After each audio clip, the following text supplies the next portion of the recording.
Of the 2010 meeting of the Murfreesboro Planning Commission. We have a quorum present, so I'll call the meeting to order.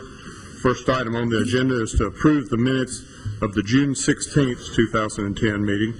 Are there any additions or corrections to those minutes? If not, I'll declare them approved as submitted. We have 5 public hearings scheduled for this evening, the first of which is a zoning change request to rezone approximately 12.64 acres from RS-15 to OGR, located north of Wilkinson Pike. Gary and Tammy Ackerson, Mike and Jane Cox, Dr. Rudolph Cumberbatch, and Miles Cumberbatch are the applicants. Ms. Ely? Thank you. Good evening. First public hearing this evening is to consider rezoning approximately 12.64 acres located north of Wilkinson Pike, just west of West Park Drive, from its current interim RS-15 zone, single-family residential district, to OGR, General Office District Residential. The properties were annexed last year, and as part of the annexation, they were zoned a default interim RS-15 zone. The properties to the east, north, and west are in the unincorporated area of Rutherford County and are part of a developed single-family subdivision. Properties to the south are zoned CH, Highway Commercial District, OG, General Office District, and RS-15. And they're also within the Gateway Design Overlay District and the Battlefield Protection District. The subject area consists of 9 parcels. There are 4 structures located on the 9 parcels. 2 of those structures are considered substandard by our Building and Codes Department, and the applicant and the property owners are actually waiting to see what action the Planning Commission takes before moving forward with these properties. At the request of 4 of the property owners, planning staff met with them to discuss their desire to rezone the properties to one of the city's commercial zones. Planning staff recommended the OGR, General Office District Residential, as maybe one of the most appropriate commercial zones in the city to zone these properties. The OGR zone allows light commercial uses such as medical offices, dental offices, or professional offices, and also specialty shops, but does not allow more intense commercial uses such as gas stations or restaurants.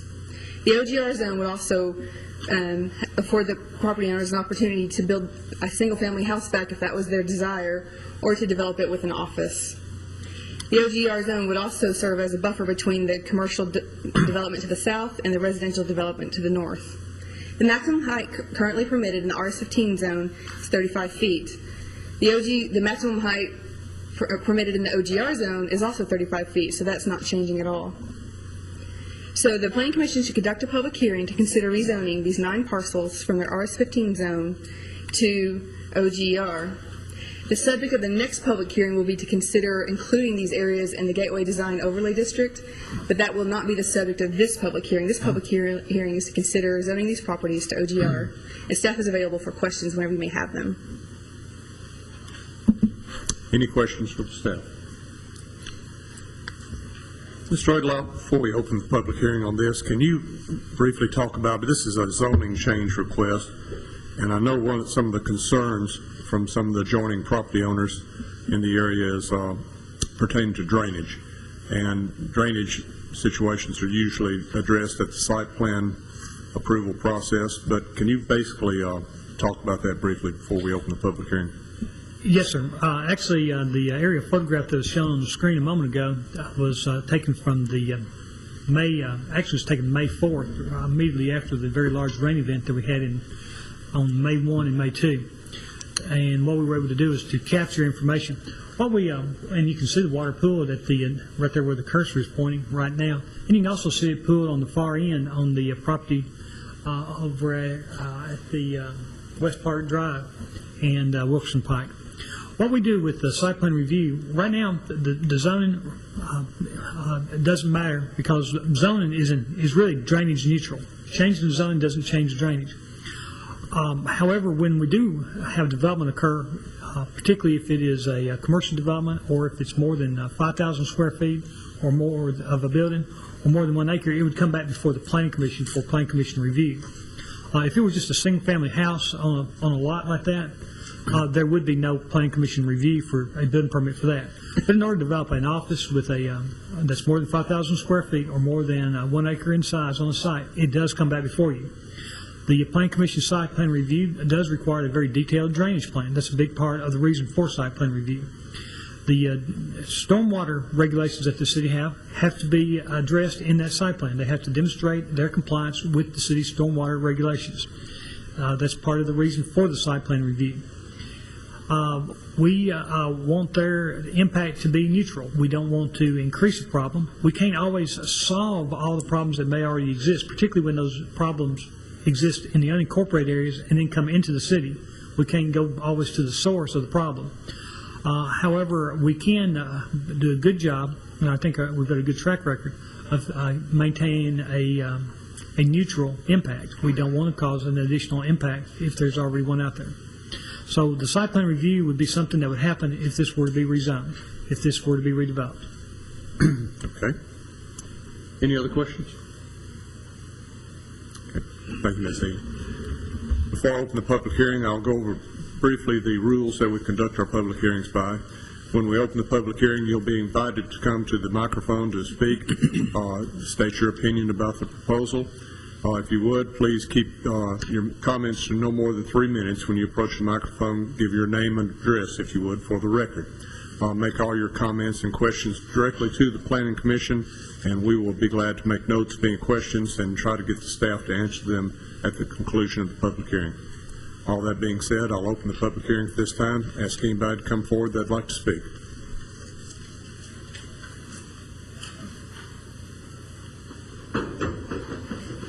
Hello, my name is Pat Boland. I live at 2512 West Park Drive. And from what you saw a few minutes ago, our property directly faces the empty lots on the corner of West Park Drive and Wilkerson Pike. We spoke to almost everyone in the neighborhood, and we do have a petition that's got over 60 names on it of people in the residents in the neighborhood who are requesting that you deny this rezoning for several different reasons. Number one, Wilkerson Pike has always been the dividing zone between the commercially developed property and the residential property. We feel like that this is going to definitely lower our quality of residential life and will devalue our property.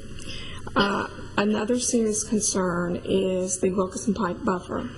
The Wilkerson Pike buffer is over on the commercially developed side at this point and is 100 feet in depth. It started at 500 feet, but over the years has changed through all of the changes that have taken place and is now 100 feet. We feel like if this rezoning is permitted, that buffer will be moved to the back of those lots and will essentially be useless for our neighborhood in order to protect our neighborhood. Another serious thing, and your plot really does not, or your photographs does not address the issues that we had with flooding. In our lot and in the Barnes' lot, it was literally like a lake. When I went to bed on Sunday night, I really thought that I was going to wake up with water in my house. We have almost 2 acres in our lot, and in the fences, our house is right on the front of the lot. The water was completely over the fences, up over the top of the fences, back almost 2 acres. And we had things that floated away that we never did find. In talking to people, I had not realized how severe the flooding was, that when I ran around and spoke to people, that they are scared because so many of them almost had water in their homes or they were completely surrounded. I know I talked to Mr. Hale, Johnny Hale, who lives on Wilkerson Pike. He could not even get out of his house during this time. Matt, are we going to do? We do have a video of some of the areas. if you would allow me the time to show the video, please. One second. Oh, sure. We do have some still pictures. This is taken on Sunday, right after it started to rain again. Within 30 minutes, the water had started draining some, but within 30 minutes of the rain on Sunday, it was already going up to about halfway on the fence. Let's see, this is the empty lot across the street, the one at the corner of West Park Drive and Wilkerson Pike. And I said these were taken earlier in the day, and it did rain a lot worse later. Of course, it got dark, and I could not take pictures. Now, what's happening, part of this is that we're having tremendous drainage down Wilkerson Pike itself. The lot that is across the street that's on the corner has never held water. It is now holding water. When it rains, it holds water.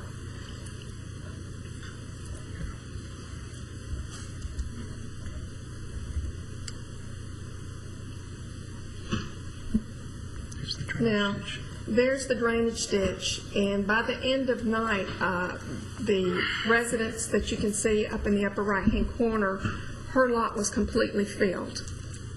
She is going to be, her property is next, right next, or adjacent to the proposed rezoning. And as I said, this is just early in the afternoon. If we had gotten the rain that Nashville had, the whole neighborhood would have been underwater. And you can see this is the drainage ditch that comes in and is draining the neighborhood, goes under the road, and comes down between our property and the Barnes' property.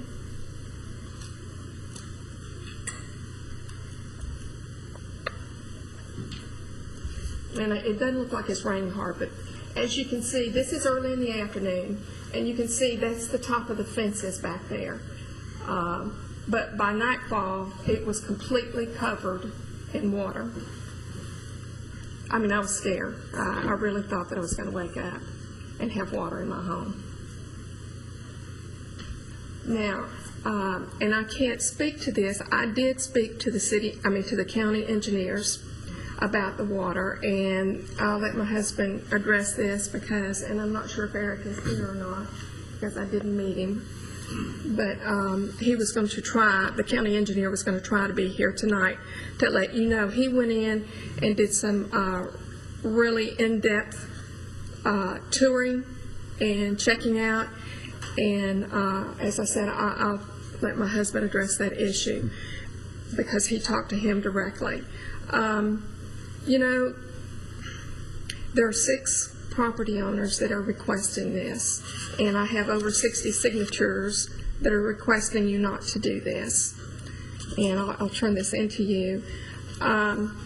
We've been here several different times. I've been here at least 4 myself over the last couple of years. And one of the fears that we have is that if you allow this, then the rezoning that we looked at last year, where they were going to change the corner lots at Garrison Park and Wilkerson Pike to GD01, we are really worried that when that is allowed to be made OGR, that across the street then will become very much commercialized. So between the flooding and those fears, we ask that you not do this. Now, I will say this. In talking to the neighbors and to the residents of the neighborhood, several times, one of the comments that was made and that we are proposing to you is that these lots be taken in and made into a city park. Number one, the Chamber of Commerce is going to be limited in their parking. And what type of environment do we want to create when you've got visitors coming into a beautiful building, into a beautiful area that is going to be completely surrounded by commercial activity and going all the way down to the park? So thank you for your time, and I appreciate it. Thank you, ma'am. Oh, sure.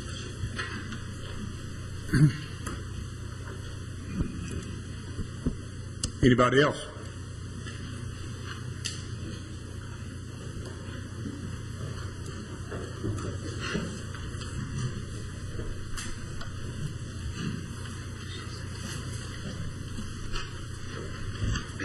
Good evening. My name is Paula Barnes. I live at 2522 West Park Drive, and I'm next door neighbor to the Bolins. I've lived in my home for 25 years.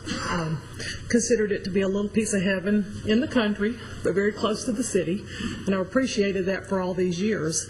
My husband and I have jokingly talked about the lot across the street because it's never been able to been built upon because it didn't perk, and we had no sewer at that time. And I've always said, we're going to have a 7-Eleven across the street. That was a joke, and it was intended to be a joke, and I really don't want that to happen. And I fear that we will see so much commercial encroaching upon our subdivision. We have a wonderful subdivision with probably over 200 homes within that whole area. It's a great place. It's been there for many, many years, and we've kept it a very clean and respectful subdivision, and we just ask that you please not allow this commercial development to encroach upon our area and our homes. Keep that buffer, keep Wilkinson Pike that dividing line. We're fine with what's going on. Progress is there, and we appreciate that. I look forward to having more shopping close to me, but let Wilkinson Pike be that dividing, and don't let it come on our side of the road. Thank you very much. I appreciate your time tonight. Thank you, Ms. Barnes. Who's next?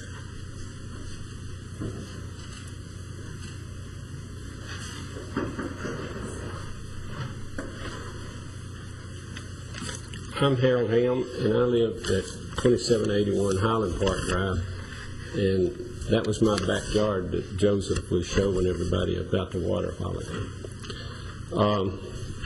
My back property line joins the Wilkinson Pike, and some of you may have read this, and I'm just going to read it again because I was so pleased that my wife got involved in this and kept her cool. Now, she's pretty tough, especially on me. My back property line joins Wilkinson Pike properties posted for rezoning. I'd like to address the zoning change. While I feel is inevitable, the property will be zoned OGR. I just think you'll do it. I don't think what we say will keep you from that. I hope we can receive the help that anything built there will not cause a burden to our property. We live here, and it is our home, not just real estate. Please address the water drainage. So far, the big plan for the Commerce Center and the Blacktop is to drain down a ditch between the Williamson farm and lands on the farm. Now, when we first moved there was a ditch across that farm. Mr. Bascom had a fence. Well, now they've taken that fence down, and the farmer that rents that property has filled that ditch line up. So the property stops on the farm now, and that little ditch down beside the Commerce Center it's a ditch to nowhere except just flooding the farm and our backyard. The water then stands on the Williams property in their backyard until it dries up. We're not having such water until the development began across Medical Center. The sinkhole theory on the Williamson farm is a myth. Anytime it rains very much, that sinkhole actually puts water backwards and brings it back up on the farm. We actually lost 81 trees from the tornado, and we lost 6 more from that flooding that we'd put back. So we lost 6 more trees from the flooding that we had planted. I asked that no leveling field be put on the rezoning change. That's where that bank comes down from that backside towards our property, and if you develop that property into offices, you're going to flatten it out and make parking spots and more drainage. We actually do have a nice home, and I think some of you saw it because you sent back. My wife said you turn around their driveway, which that's great too, and you should have stopped and had some lemonade or some coffee, and you'll find out I can cook too. We actually do have a nice home place there and hope to keep it nice. If any of you wish to see things from our point of view or sight, please feel free to come and visit and see where we are. We won't be abusive, and we'll do our best to make you feel welcome. And she also just had real physical surgery and everything. Now, I think the city planners have a chance here to do something that will help you guys and help us. And I hope that that's what you do with this property, because you've got a nice building, and I'm thankful that you built that building there, because I can sit in my sunroom and look out back and I can't see the dang hotel anymore. So there's good in this. And it is a nice building, and we can't wait till we get them lights cut down a little bit and put some windows, because it lights up our backyard. And I do thank you for what you do, and I hope you will try to really help the neighborhood. Thank you, Mr. Hammond. Would anybody else care to speak?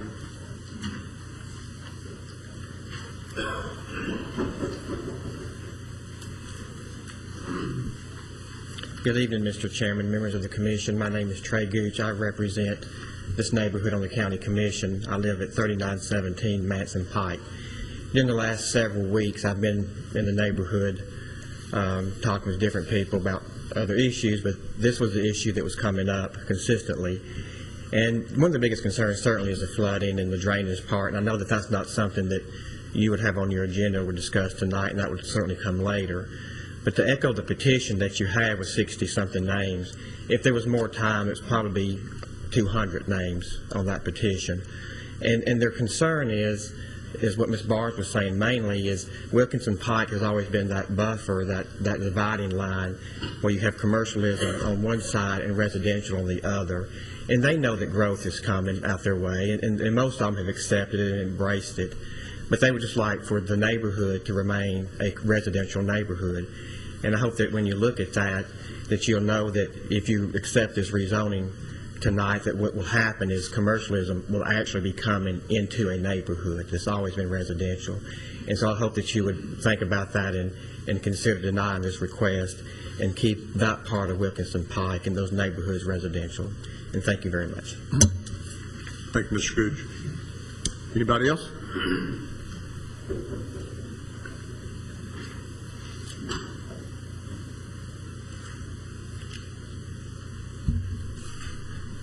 I'm Gib Backlund, Stones River National Battlefield. Street address is 3501 Old Nashville Highway. At Stones River, of course, we bore the brunt of the tornado last year, as well as the neighbors in this neighborhood. And I understand the desire of people there to kind of get started again. I know a number of the houses have not been rebuilt.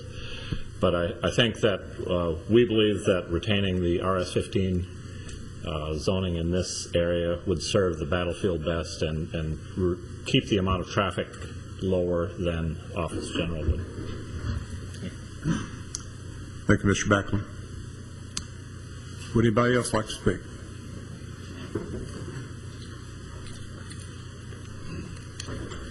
My name is David Glass, and we live in this neighborhood at 2626 Cross Park. We also own 2681 Cross Park, 2568 West Park, and my mother-in-law lives at 2675 Cross Park. And we certainly are opposed to this. One thing that I wanted to mention is when this all came about, and we met about a year ago with the city council, and we were talking about the rezoning or it becoming part of the city. I was at first very opposed to that. And then Mr. Young made the comment that by doing so, then the city can kind of control what goes in there, so a metal building doesn't pop up or something like that on a county property, which kind of changed my mind. I was appreciative of the fact that the city was thinking about it from that standpoint. But also something that he said right after my comments was that the city has no intentions of this being anything other than residential. And I hope that that remains the case. I hope that individuals trying to develop or individuals that are trying to make a buck off this because their house was destroyed and now try to move some things around to make it more advantageous for a developer and throwing the rest of us under the bus. I hope that y'all will step up and remain committed to this being residential only. Thank you, Mr. Class. Sir.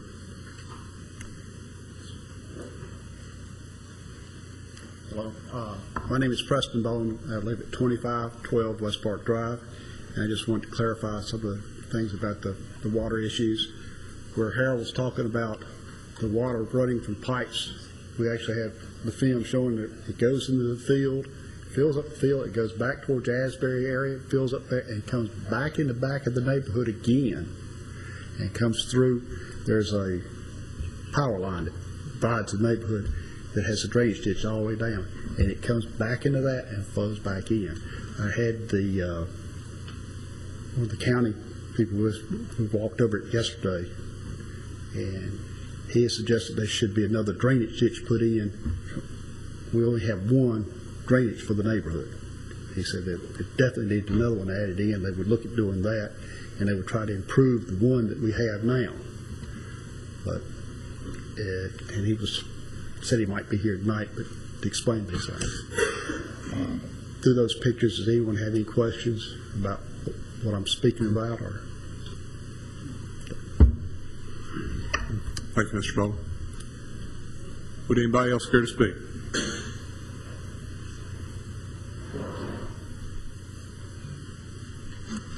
Nobody? Okay, I'm going to close the public hearing. Mr. Elliott, do you have comments, sir?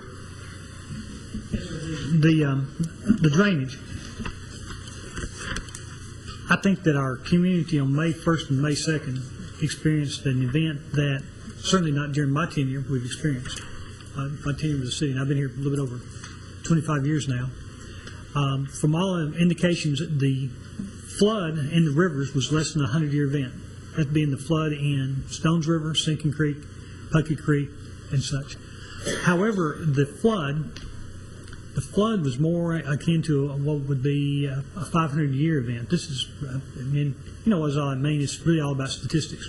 But what we had on those 2 days was a little bit over 5 inches, maybe 5.5 inches, 5 3/4 inches on Saturday, and then again on Sunday. And that's a lot of rain.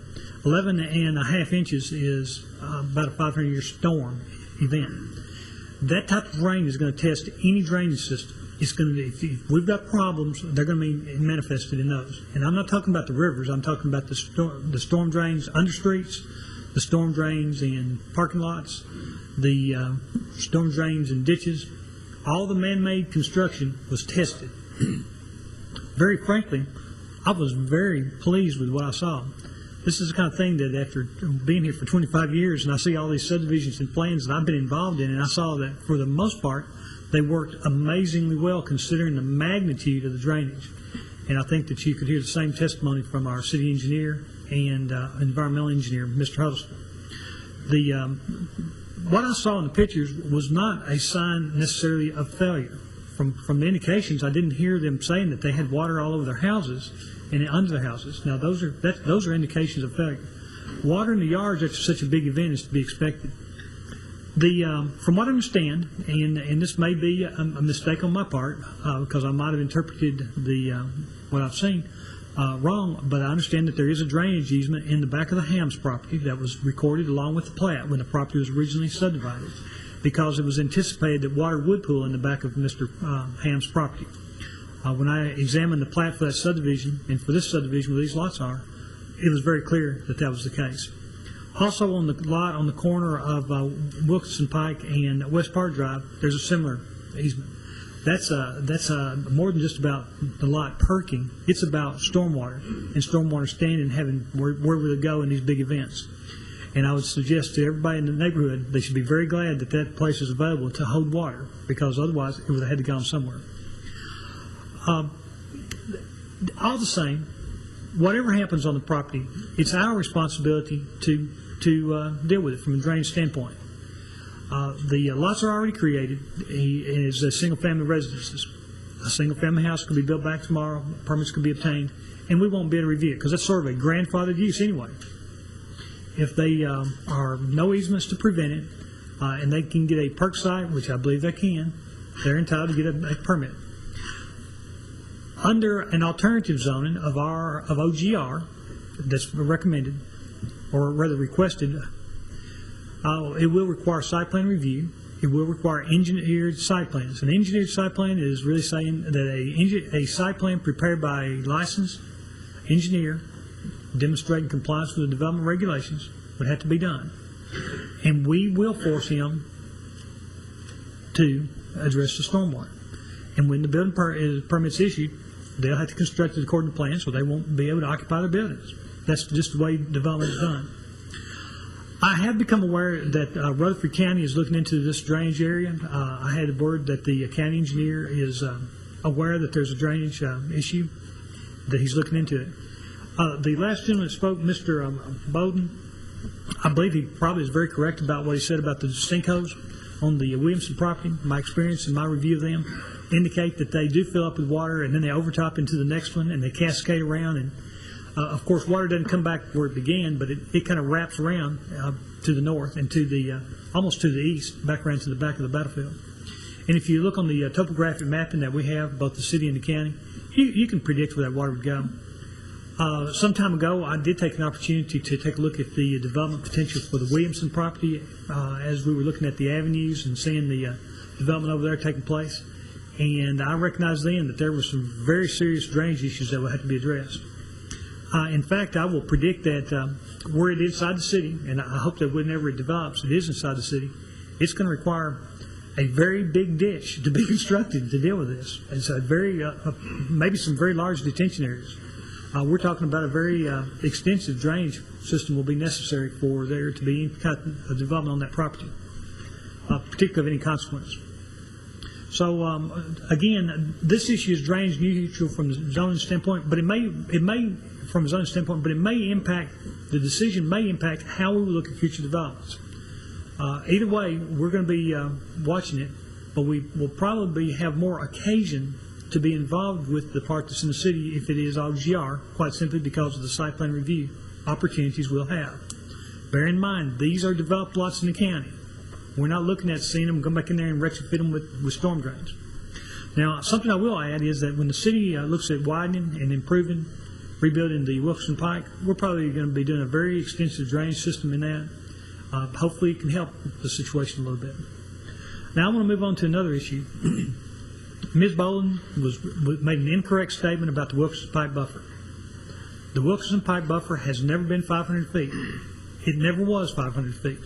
It has always been 100 feet.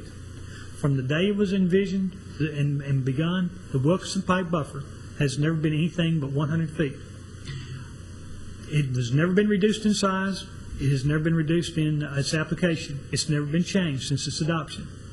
So she made a statement that we have changed it over the years, it scaled it back from 500 feet, and her neighborhood has suffered from that. That is not a correct statement. Now, we did talk about deleting it. We talked about amending it last year about the time we were talking about rezoning the Smith property, but we took no action, and in fact, the Planning Commission deferred action to wait for something to happen. Something did happen. And what happened was that these applicants who own these parcels across from the visitor center came to my office and initiated discussions about rezoning their property.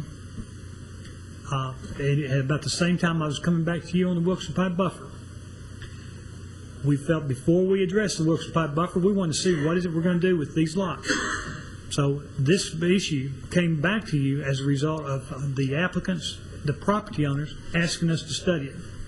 I think it's unfortunate they are not here and speaking on their own behalf because they're the ones who initiated this. This was not something that the city said, called those people and said, we want to rezone your property. This was them coming to us and saying, we're wanting to make decisions on our property. We're coming as a group. We would like the city to consider rezoning our property for us. And that's what we did. We began the study process.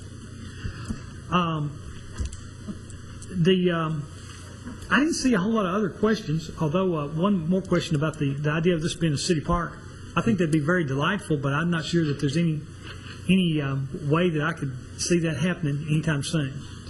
The city does not have in its I guess capital plan the purchase of these properties for that kind of a purpose, or even purchase of this kind of property. I don't think our Recreation Commission has identified it for any park. I don't think they've made any recommendations to our city manager. certainly if the council members would like for our recreation or staff to investigate that, they'll let us know, and our city manager would look at it. If there are any other questions you want me to address, I'll be glad to. I have one, Mr. Headlock. If we rezone this OGR, is there a situation where a commercial property can be put on any of these lots that won't be subject to site plan review? All commercial will require site plan review. If it's in the Gateway Design Overlay District, regardless of its size, and that'll be the next public hearing, regardless of its size, it will come to the Planning Commission, whether it be less than 5,000, less than 1 acre. Standard zoning without the Gateway Overlay, if the site is less than 1 acre and a building is less than 5,000 square feet and it's not multifamily, it can be done as a staff level review. But in the Gateway Overlay Districts, everything comes to the Planning Commission. And that's the next hearing? That's the next hearing. And we will, staff would urge you to place this in the Gateway Overlay District regardless of the zoning change. Looking down the road several years, and who knows how many years, when the Williamson Farm? The Williamson is to the west, yes, sir.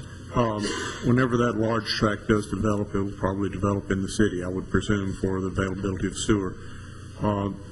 It seems like a lot of the drainage problem, particularly for the Hams, comes from that property. I would presume whenever development does occur over there, that the city engineers and the civil engineers that be engineering the project would work diligently to hopefully improve or make that drainage problem much less significant than it is now. Can you talk about that? Well, Mr. Lamb, that's what I was alluding to, that when I evaluated the development potential for the Williamson property, it appeared that there would be a very considerable drainage, grading, ditching program necessary in order for there to be any significant development. I will point out, and I'm going to point this out again, the Hams property appears to me, from my review of the plat, they created their lot, to be encumbered with a very large drainage easement in the back. In fact, it's about to the area, almost maybe a little bit larger area than what's shown to be covered by water in this photograph.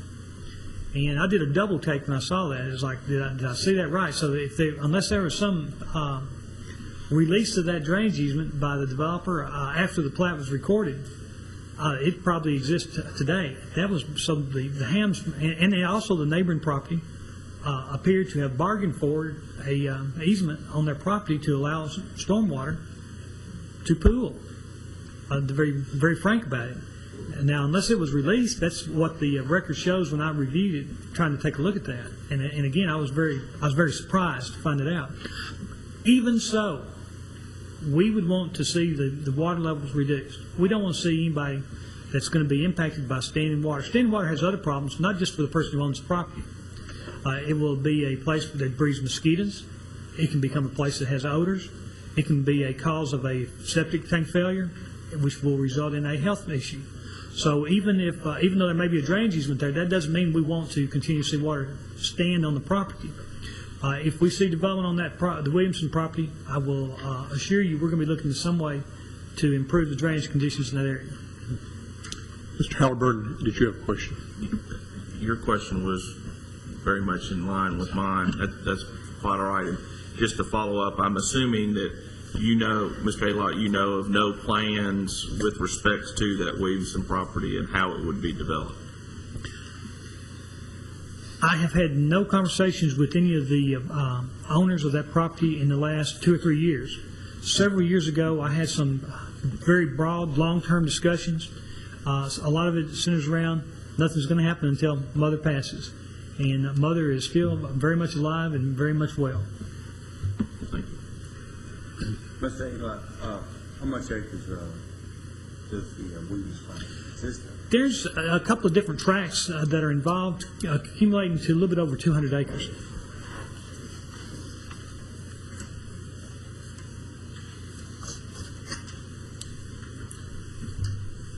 Any other questions?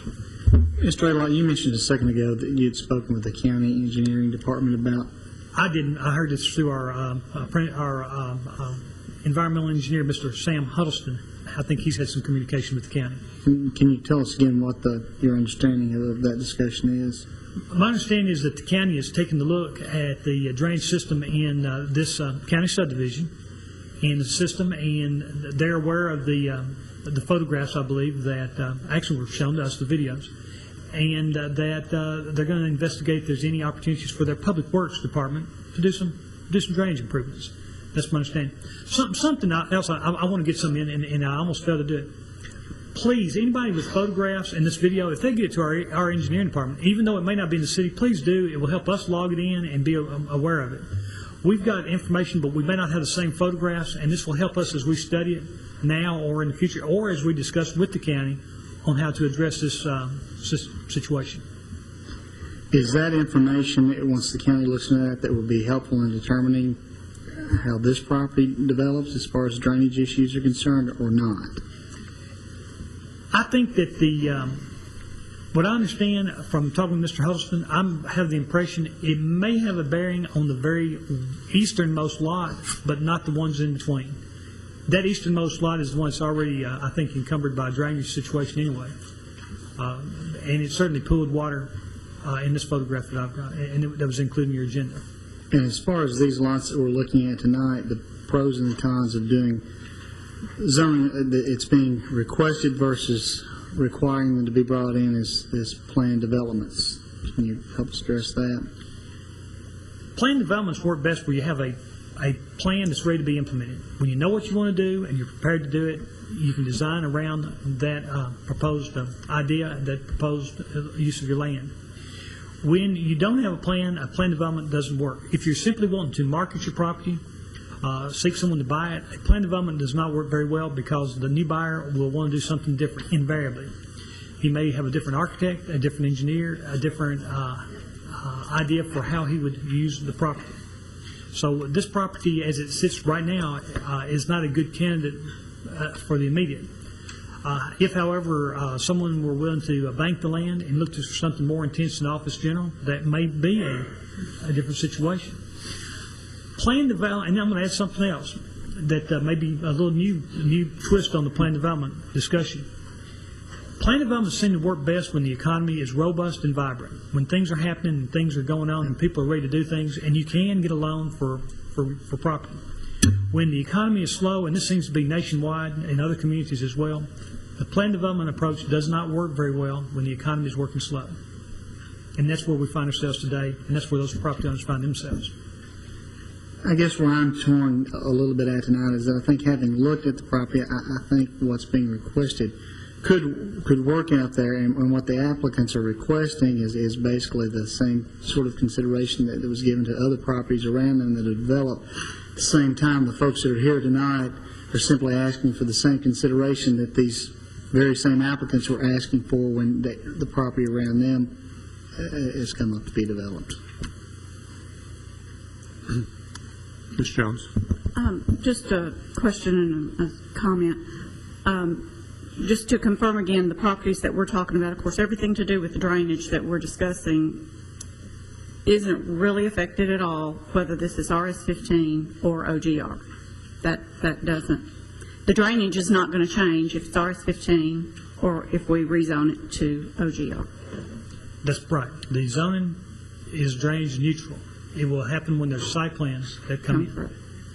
And I just wondered if it might be helpful to some of the people here, if, you know, for example, I feel like the OGR is a very reasonable request for these property owners to make.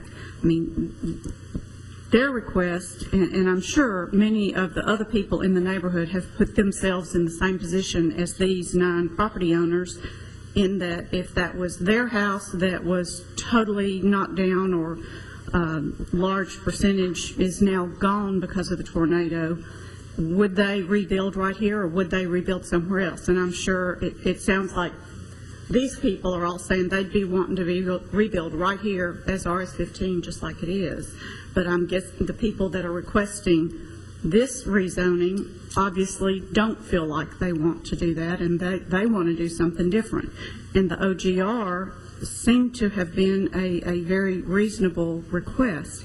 But I think a whole lot of what we're hearing is all this commercial, and with OGR, I wonder if you just might give 5 or 6 examples of OGR-type uses, because, for example, I don't think the convenience market comes in there and that type of thing. Yes, ma'am. The Office General District is intended to be a buffer zone. That's the way it's listed in the zone ordinance. The Office General District has been used as a transitional zone between a pure residential area and a pure commercial area. The area just north of the Murfreesboro downtown is a really good example.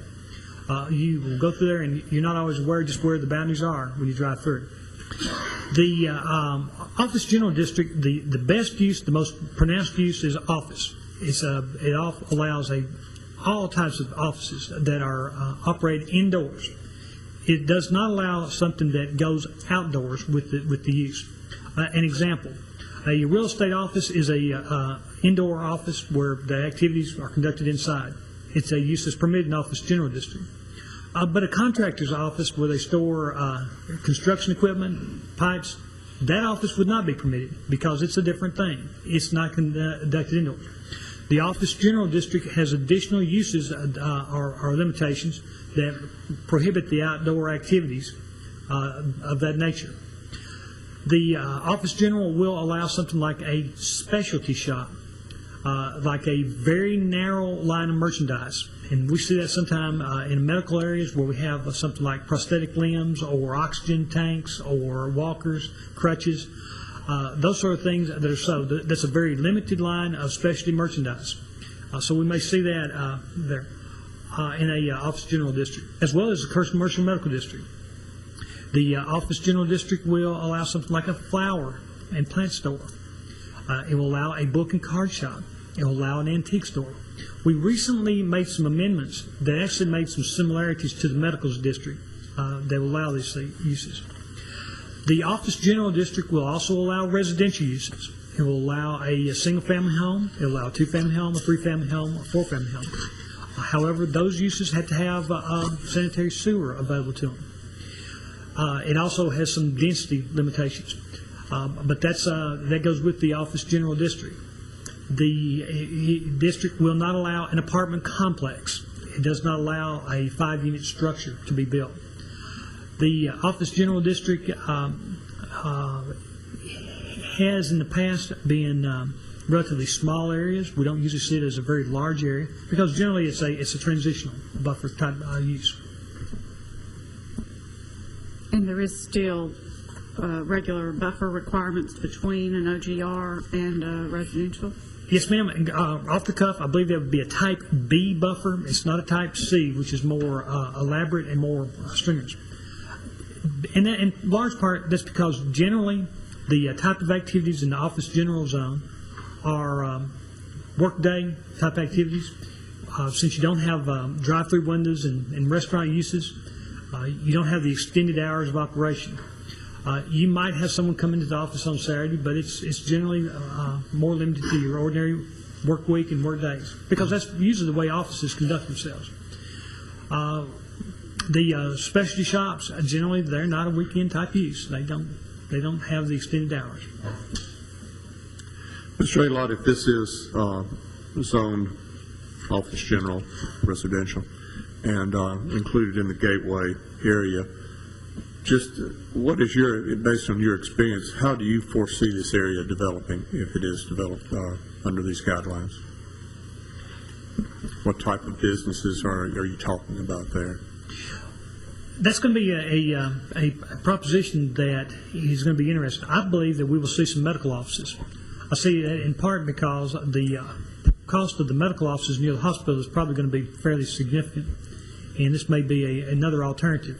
I don't think that the properties here will enjoy the same value per square foot that property in the area immediately around the hospital would have. It does not have frontage directly upon the Medical Center Parkway. It's a little bit more remote. So I think that it will not be what I'd call my first-tier, high-priced office zone.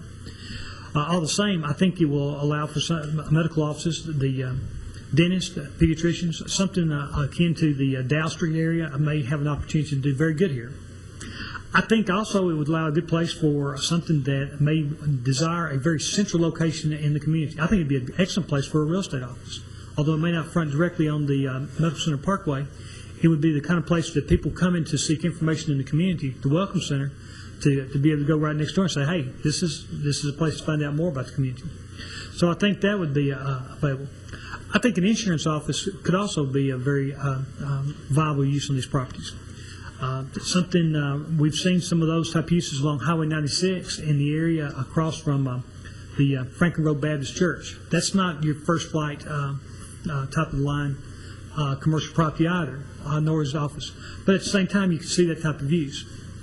Now, even though that may be the use, and again, you're going to be your offices, the type of buildings, it's going to require a primarily masonry building. The design, if we approve the GDO regulations, the GDO regulations will push a more, I guess, a more lengthy design process, but it will also require that the primary building material be a masonry.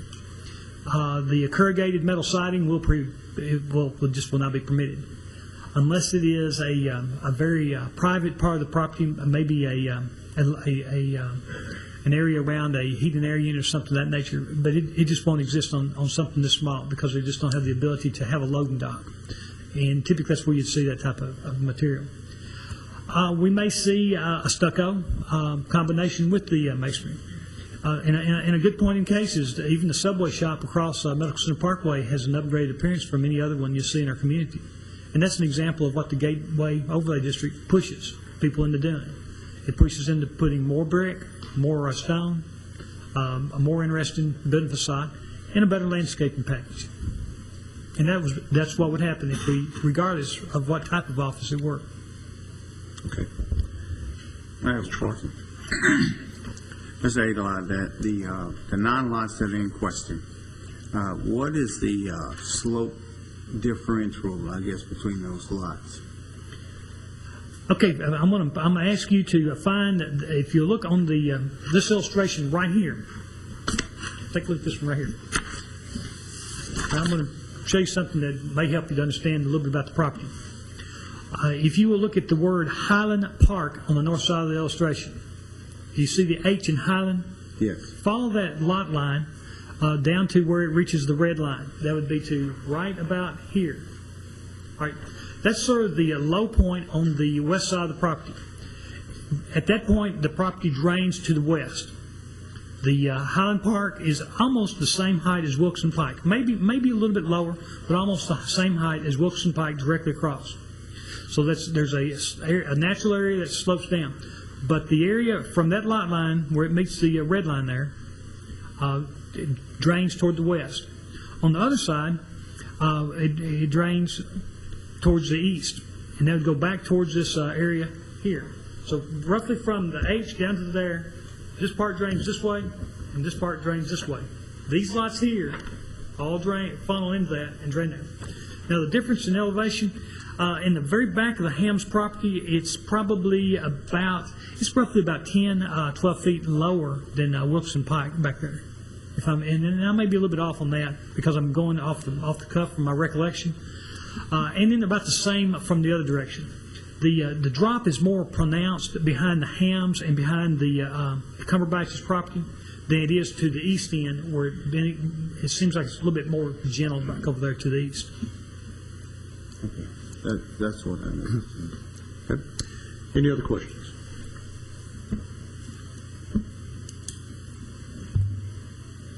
Chairman Lamb, I don't have a question, but I do have a comment. I fully understand the reason why these individuals would request a commercial zone, or in this case an OGR zone. Something that I have, when we rode out there and looked at the property, something that I've been thinking about as I've been looking at this agenda. It's strictly my opinion, but I don't see a compelling reason to rezone these commercial. I think Wilkinson Pike, as it is today, offers this subdivision the needed buffer that they have between the encroaching commercial development. And I just don't see the purpose or the real reason why this would need to be zone change to OGR or any commercial at this point. I think we're going to see encroachment of the commercial on the Williamson property at some point in time, but I don't see the need today or even in the future with respects to these 9 lots being rezoned. Any other comments? Yes, in light of that comment, I'm really interested, Mr. Aylott, in your opinion with regard to, we've got applicants that are making this request, but I guess I'm interested really in your vision for these 9 lots as how they tie into the inevitable development on the other side of Wilkinson Pike.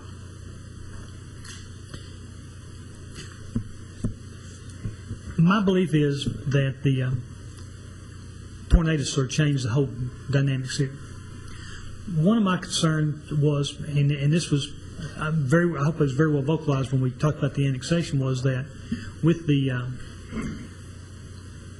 property being in the county, I feared that there would be a casual rezoning by the county to allow for a transformation of single-family houses as they existed into commercial uses with little regard for any kind of standards or how it would fit in with what's happening in the Gateway. Mm-hmm. Now, and I know there are people who disagree with me, but I think that the city has been, I believe that the city has been a very good steward of this area, that this area has become a very contributing part of our community. It contributes in how we view ourselves as a community. It contributes to the uplifting. Today, 5 years ago, nobody talked seriously about design guidelines and knew what they meant or how they could operate. Today, it's common throughout the city. I go to public meetings now, and people say, why can't we be like the Gateway area and look like them? Why can't we do that? And it has become a good example of what can be done and to make things better. With that in mind, I think we also saw another thing happen with the Welcome Center. The Welcome Center is going to be a very big, is going to impact how the rest of the world views us again, because it's going to be the front door to our community. It's going to be set up, and we're going to be very proud. I'm already very proud of that facility, and it hasn't even got opened up. It looks really good.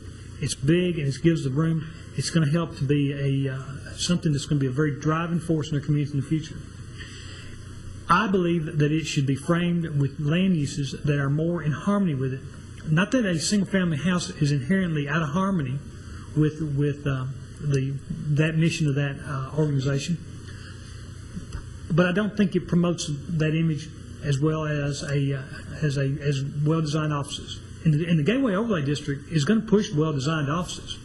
Believe me, I don't believe that any of you all are going to let it come in here and change how that's done.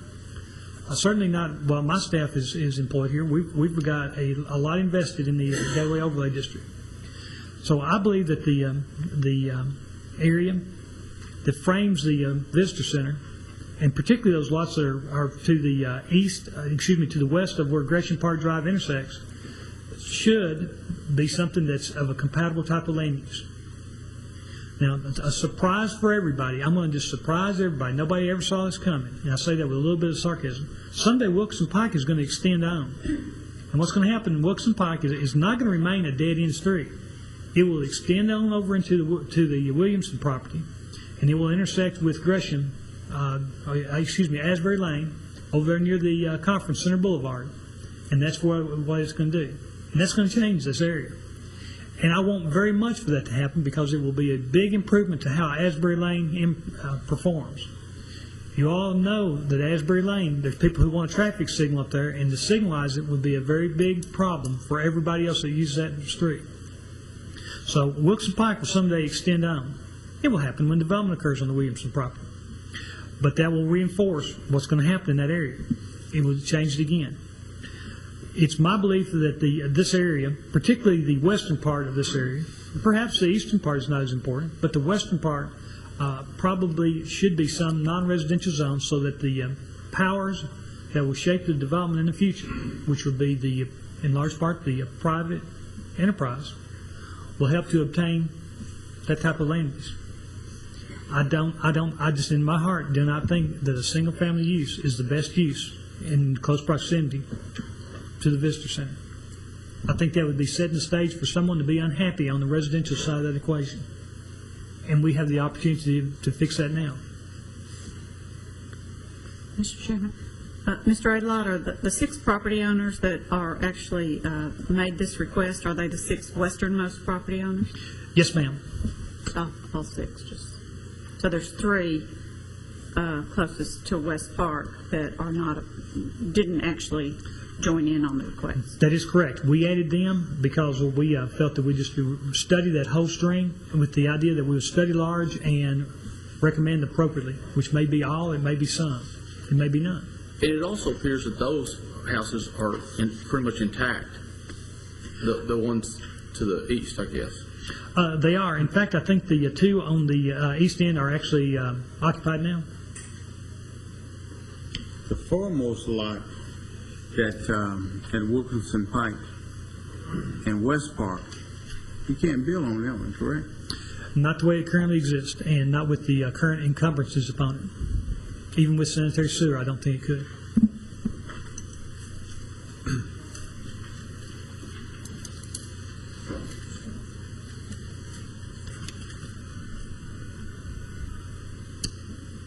If there's no other comments or questions, what are the wishes of this commission?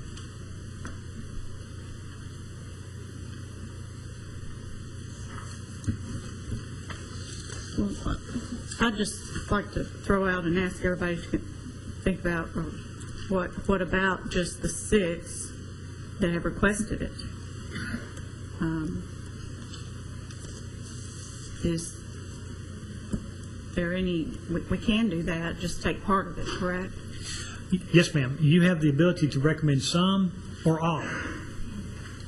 Mr. Elliott, have you had conversations with the 2 property owners where the houses that have been rebuilt or that are occupied? No, sir, I have not. I've had a conversation with one of them, and they were in favor of the rezoning because it wouldn't prohibit them from continuing to use it as a single-family residence. They thought it would increase the value of their property. They didn't ask for there to be included as part of this, but I spoke to the realtor representing one of the houses that rebuilt. Okay, thank you. I have one more question. Is the very easternmost lot, the lot on the corner of West Park and Wilkinson Pike, is it actually buildable? I mean, could you put As it currently exists with the way the storm drainage comes across it and possibly with a storm drainage encumbrance, I don't think that it is buildable, even with sanitary sewer. Now, that may be able to be overcome by regrading of the lot or reshaping or addressing the drainage problem or getting release of an easement, but all that would be probably difficult. I think it's probably going to remain unbuilt for a long time. Notice there's a couple of things that are unusual about it. One of them is its size. And notice, see all that brown area? Mm-hmm. That's where the water was actually standing on the day the photograph was taken. Mm-hmm. Was probably that way because the storm drainage system on the road, that's probably a fail-safe that someone put in there when they developed subdivision or designed it. Mr. Taylor, if we rezone all the properties, even the properties that have where the people still live in, to OGR, do they convert their houses to commercial use by a matter of right? They would have to still go through the gateway review process and would have to meet our standards for parking, would have to meet our standards for landscaping. But yes, they would have the ability to do that, but subject to those additional standards. Well, if we put them in the gateway overlay. Sure. In light of that, I think I'm sort of lining up with Ms. Jones on this because I don't see they're living there. I don't want to see those houses become commercial properties as they sit. I don't think we need that. I don't think that adds anything to the community or the area to turn those into commercial properties. And the 6 have requested it, and that's my feeling. So I can make that in the form of motion unless other people have other comments.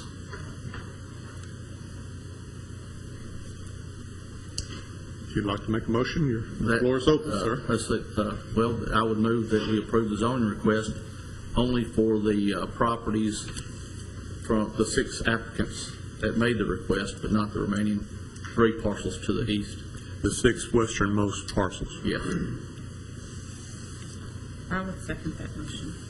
Motion has been made and seconded. All in favor indicate by saying aye. Aye. All opposed? No. No. Okay. Let's have a, I heard 2 no's. I heard 2 no's. Did I see the hands of those voted aye, please? And those that voted no? Okay, the motion passes 4-2.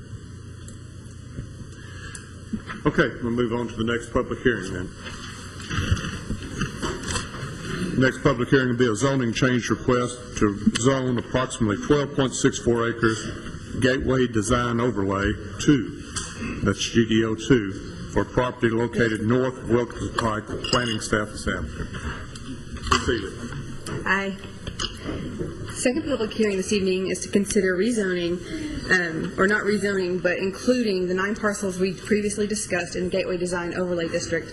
The 9 parcels are located along the northern side of Wilkinson Pike, just west of West Park Drive. The planning staff recommends that the Planning Commission consider including these subject properties within the Gateway Design Overlay District. Specifically, we're recommending that they be included in the sub-district GDO2, Gateway Design Overlay District 2. You can see that the properties just across Wilkinson Pike are on the GDO2, and those are most directly adjacent to these properties. The GDO2 would be most appropriate since it's contiguous with the GDO2 district on the south side. The maximum height permitted in the GDO2 district is 35 feet, so that does not change from the base zoning, whether it's RS15, OGR. The staff recommends that these properties be included in the GDO regardless of their base zoning, regardless of the RS15 or OGR zone. If you have any questions, we'll be glad to answer them, but I think we've had some interwoven discussions on the previous agenda item about why we staff think it would be most appropriate to include these in our Gateway Overlay District. You should conduct a public hearing before considering this request. Okay. Any questions from Ms. Ely? If not, I'll open the public hearing. Ask anybody to come forward that'd like to speak.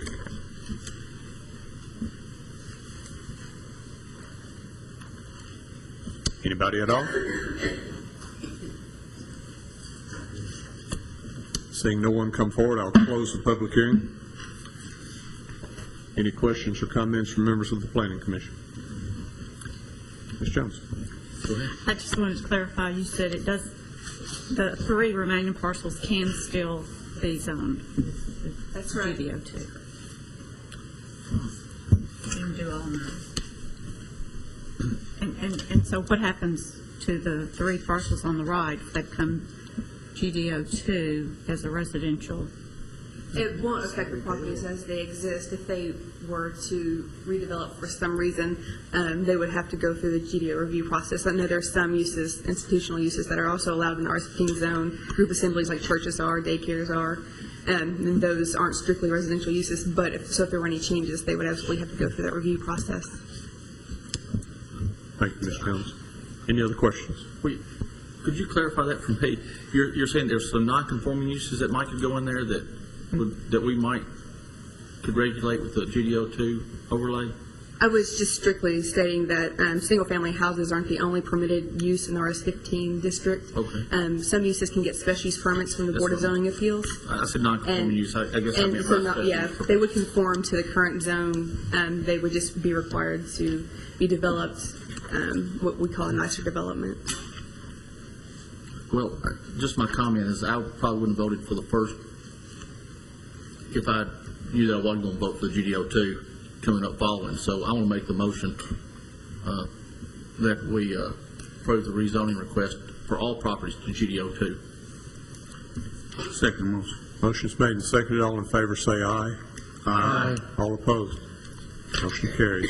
The next public hearing is a zoning change request to amend the Manson Pike Center PCD for approximately 1.0 acres located on the corner of Manson Pike and Brinkley Road. Charlie Patel is the applicant. Ms. Healy. Thank you again. This next zoning change request is to consider amending the existing PCD Planned Commercial District zone for approximately 1 acre located on the southwestern corner of Manson Pike and Brinkley Road. The property is currently developed, and if you drive by and look at the property, you'll see that there's a convenience market and gas station, and also 2 units adjacent to or connected to the convenience market. One of those units has a pizza restaurant in it called Pizza Inn, and the second unit is currently vacant. The properties to the north are in the unincorporated area of Rutherford County. The properties to the south and west are zoned RS-15, single-family residential district. And immediately adjacent to the property on the eastern side is RS-15 property, and just next to that is some CF zone property, Fringe Commercial District property. The property was zoned PCD, Planned Commercial District, in 2006.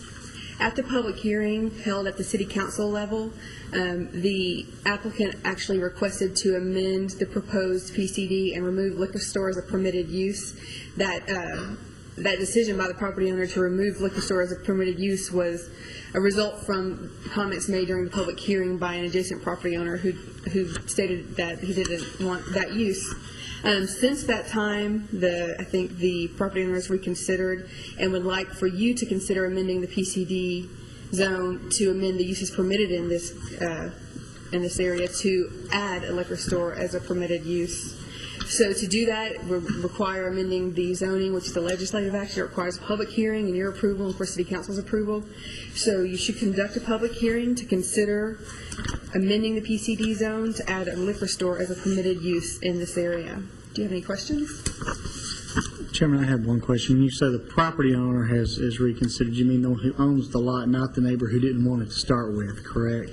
The property owner who owns the lot, who owns the gas station, not the... We haven't had anything from the neighbors who didn't want it in the first place saying they've had a change of heart and now want a liquor store in the neighborhood yet, right? I haven't heard from them personally, Mr. Ayla. Have you? Okay. He hasn't either. I don't know if anybody's here. Okay. Okay. Any other questions? If not, I'll open the public hearing, ask anybody to come forward that'd like to speak on this proposal. Mr. Gooch. Again, my name is Trey Gooch. I live at 3917 Manson Pike, and I didn't plan to address this issue at all. And some of the neighbors may have not known about this. Matter of fact, I know they didn't know about this. I don't think that the neighborhood would appreciate that type of business. I certainly oppose that kind of business, and I think that if the information got out, there'd be a lot of people here that would oppose that. Certainly ask that you would deny that. Thank you so much. Thank you, Mr. Gooch. Would anybody else like to speak?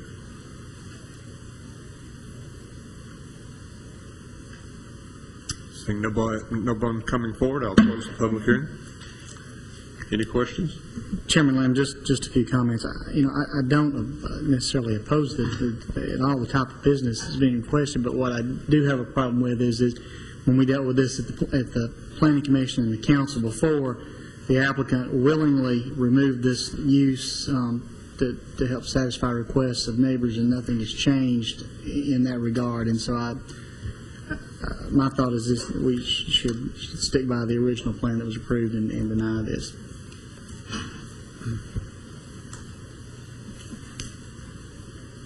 Mr. Aylock, were the surrounding property owners notified by mail? Yes, they were. We also placed a sign on the property and advertised in the newspapers, standard operating procedure. Mr. Gooding, for what it's worth, the council, I don't care one way or the other, because I kind of agree with you. In fact, that's been our stance since the inquiry started being made. I will say this: they've actually built a pretty nice looking center. They have. And now they've enjoyed a couple of years of operation where people can judge their center for its merits, and there are merits to the center. This is a lease space. This is a space that he wants to place a liquor store in. My reaction has been the same way, but I will point out he does have a nice looking place. I'd like his gasoline canopy. I think he did a real good job with that. It's a good looking place, and I'm proud of the center. How close is the nearest liquor store to this area here, in that area? I don't know. I would think that the closest one is probably on Highway 96 to the south. It may be, and I may be totally wrong here because I hadn't mapped them. But I'm thinking the closest one may actually be on Cason Lane, right there at Highway 96. I may be wrong, but I'm thinking that's maybe it.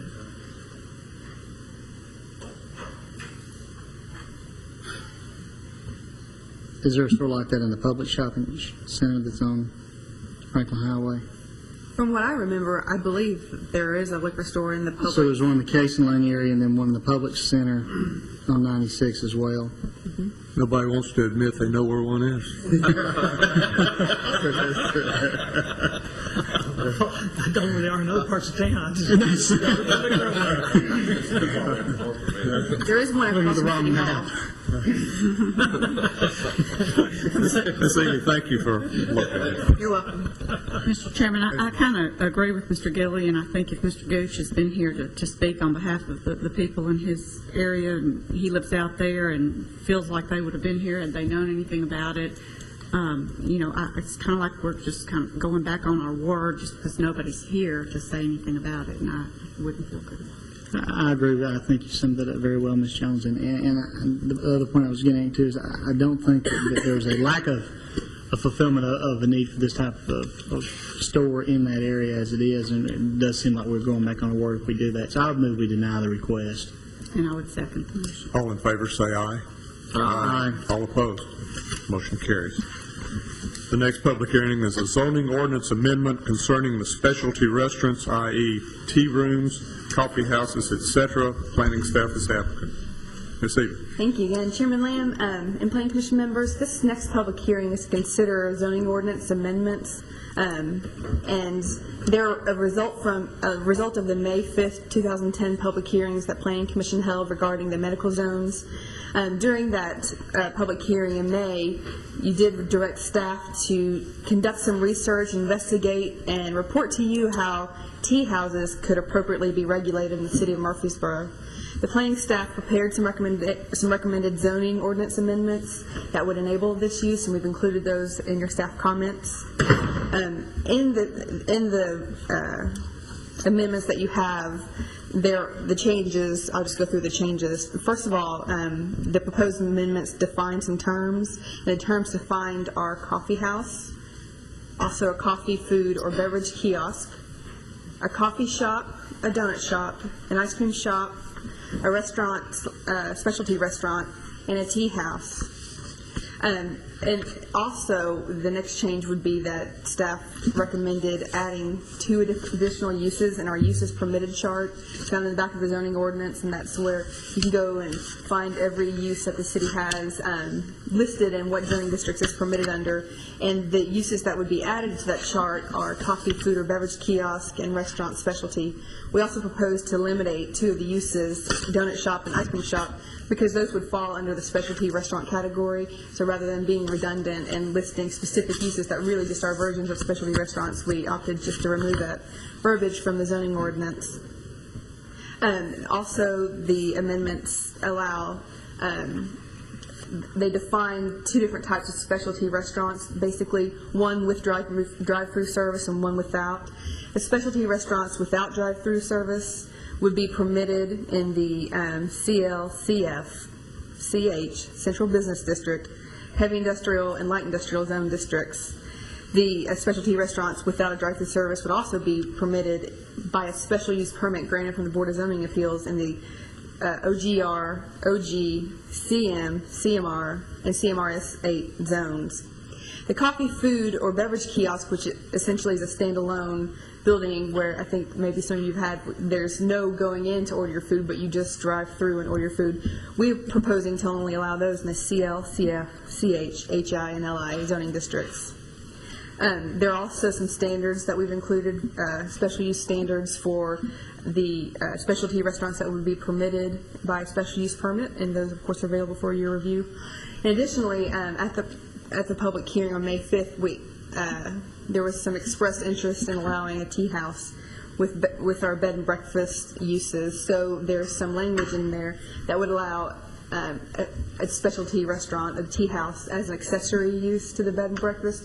The bed and breakfast still has to be a bed and breakfast. It has to act like, talk like, and walk like a bed and breakfast, but maybe a small portion of that bed and breakfast would be open to those who may want to have a noontime or tea time, or I guess high tea is one version of a tea, but there's also other kinds where they can visit the site and also have tea, but that couldn't be the principal use. And there are some additional zoning districts which those would be permitted. The Planning Commission should conduct a public hearing before considering any amendments to the zoning ordinance. I think, Mr. Aylott, do you have any comments at this time? Oh, wait there. Okay, after the public hearing, I think staff would like to add some additional information if you allow us. Very good. Any questions? Ms. Jones? Anybody? Okay, I'll open the public hearing and ask anybody to come forward that'd like to speak.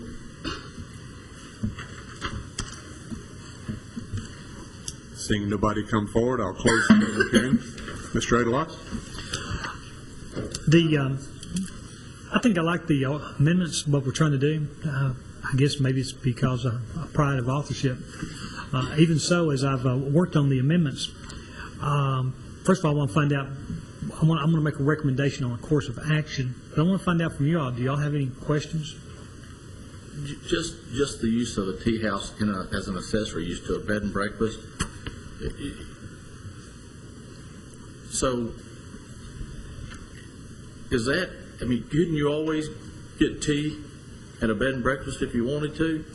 Well, possibly. Or can they make a profit off the tea or sell it? Possibly you could have been a guest at the bed and breakfast and had tea. Right. The difference here is we would open it up to people who are not taking lodging in the tea house. That is a big difference. Lawyers don't. So, right.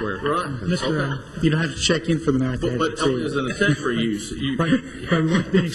See, and the idea being that it's, and this is part of where I want to make my recommendations on. But let me just go ahead. If you all are generally favorable to what we're doing, my recommendation is I want you to defer action.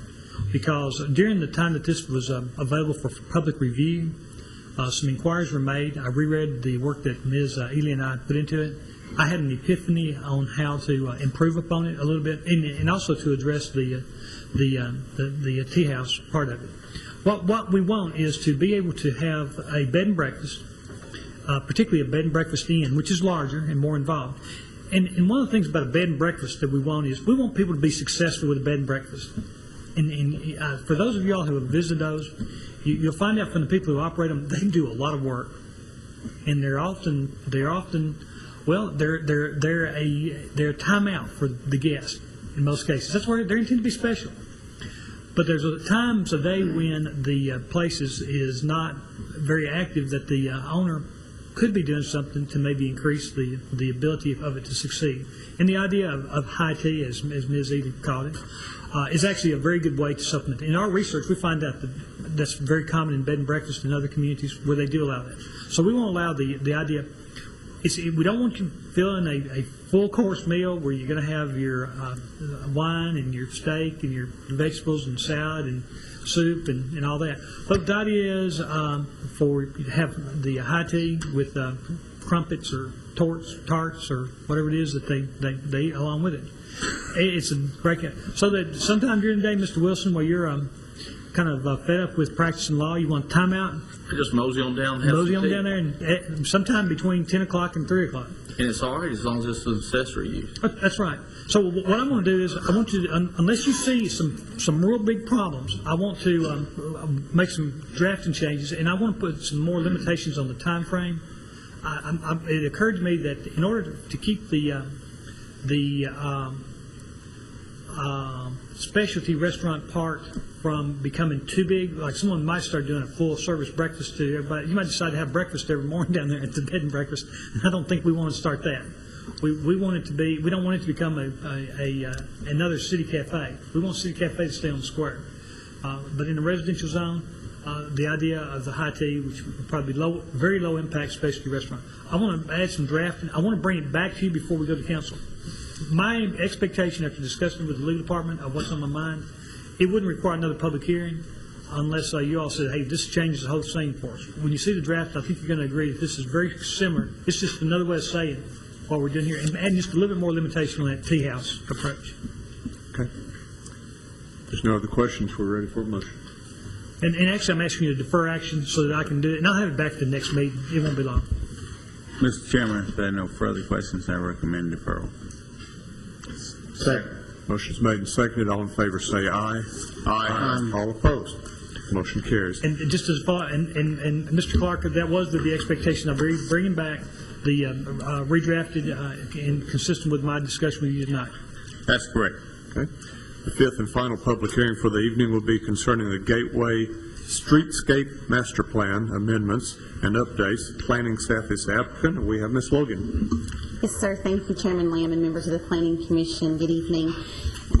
Before you tonight is a public hearing to concerning the amendments that staff has drafted with the help of Ms. Jones, who is the representative on our committee from the Planning Commission, that we have worked on for the past several months at making some changes to our streetscape.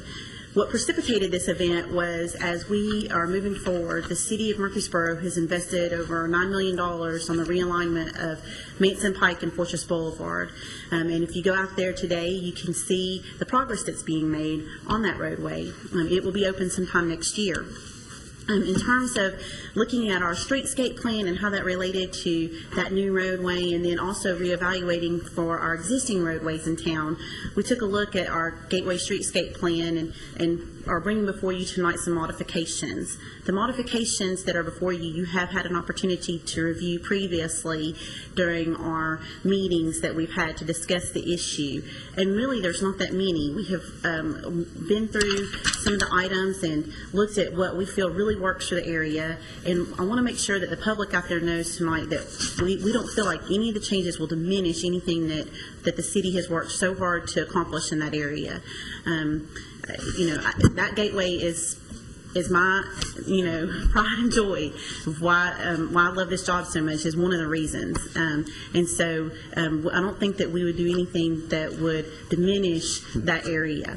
We've taken a look at a few things and have eliminated them because they just, as we've moved forward and we've seen the development occur through there, we have really seen what works and maybe what we just don't need to pursue in the future. I want to make sure that it's noted that the islands, the gateway plazas at the St. Lawrence intersection of Medical Center Parkway, those are all staying in the plan.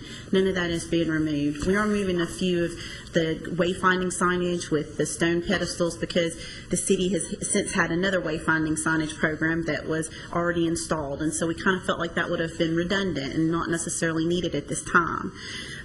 Also, we've evaluated the area for Manson Pike and Fortress Boulevard and looked at what landscaping might make sense to that area. And the final version will have the specific species identified, and I'll be working with Ms. Holloway, our city horticulturalist, on that.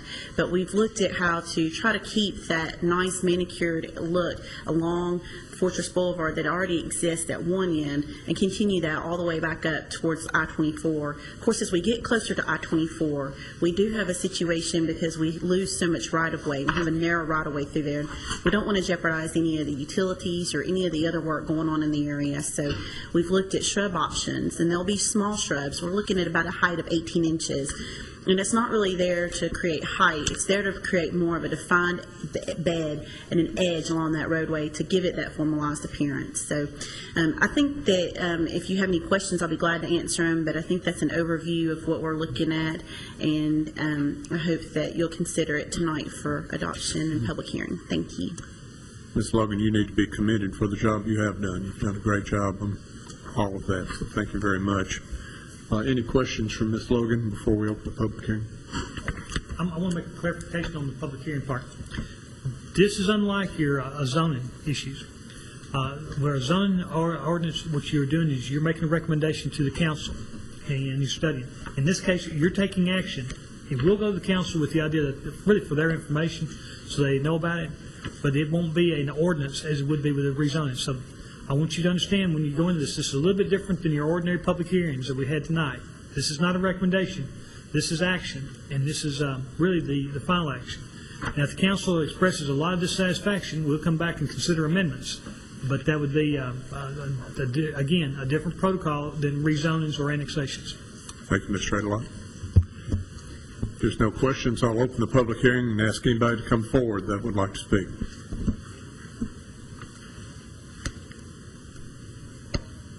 One at a time, please. Okay. In that case, I'll close the public hearing. If I could just make one final comment. Yes, ma'am. I would just like to thank Ms. Jacobs. She really helped a lot with the compilation of this document and helping put it in Publisher.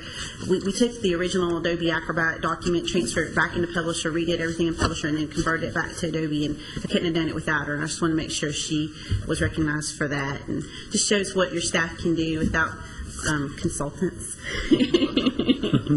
Sorry. Thank you, Ms. Logan.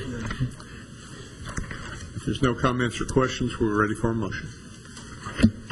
Mr. Chairman, I just would like to say that I certainly enjoyed what the little bit of input I got to have on this. I'm not very good, they found out, at landscaping or anything like that.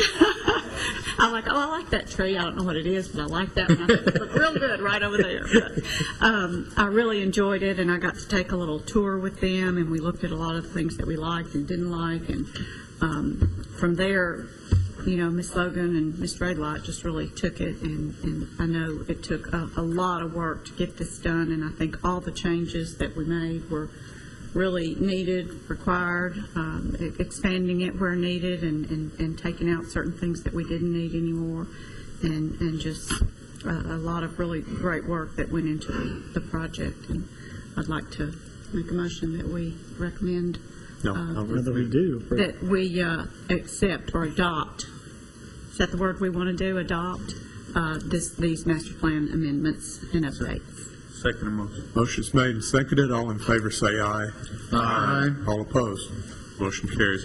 That concludes the public hearing portion of our agenda this evening. We'll move right into the Gateway Design Overlay District section. We have one item under that.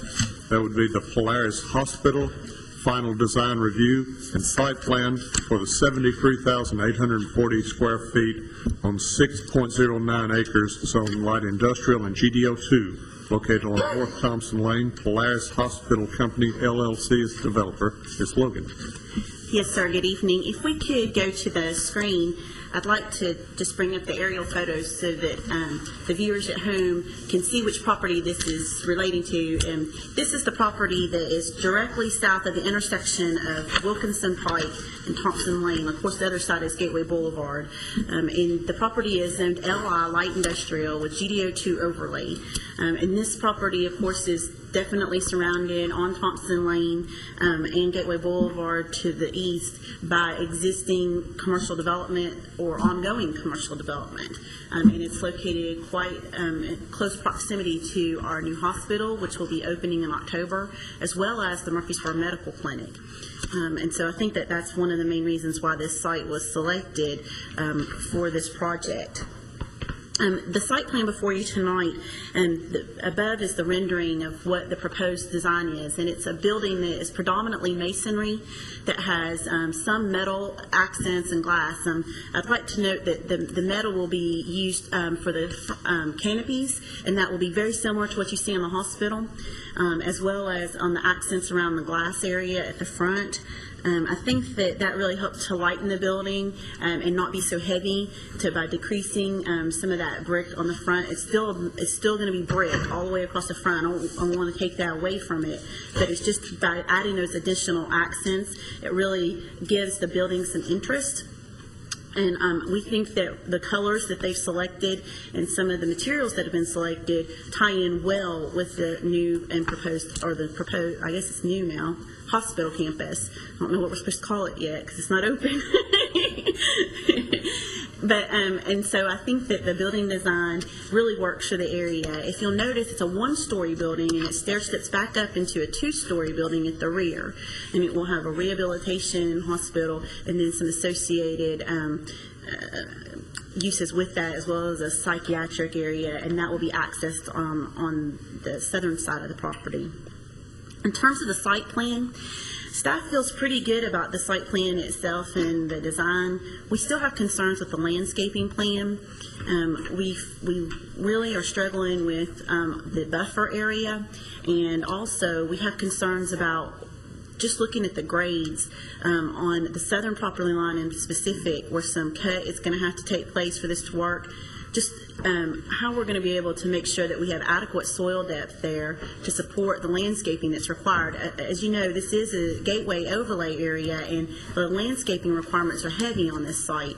And we're not convinced by what we've seen on the landscape plan that there's going to be adequate soil depth along these areas to be able to support the landscape materials that have been proposed. And so we really want to make sure, we feel like we can approve it tonight subject to the condition that they work with staff, including our city horticulturalist and principal planner and our environmental engineer, at really working out a plan where we can make sure that when all is said and done and the grading work is complete, that we still have adequate soil depth there along that about 1/3 area of the site where we're having that cut take place, that we can be able to support the landscape materials. We do have a fill area. About 2/3 of the site is going to be filled. The other third of the site will be cut. It's just the way that the elevations are, and to get the site to work, that's pretty much the way that it's laid out. We feel on the northern property line that we can probably obtain adequate slope depth. We don't want tree pits or anything like that for our trees. We want an actual tree trench, and we're not going to back down from that. That's something that's really important to us, is that this design, that we don't get to the end and that we don't have a design that won't support the life of those trees. The design of this site needs to support the life of those trees, and the project would like to seek site work permit, and we would like to resolve this as soon as possible so we can proceed forward with that. Other than that, one concern on the landscaping and making sure that we have adequate soil to support the landscaping in conjunction with the grading proposed for the site, we don't have any other concerns with the site plan itself. And I'll be glad to answer any questions that you have. Any questions for Ms. Logan?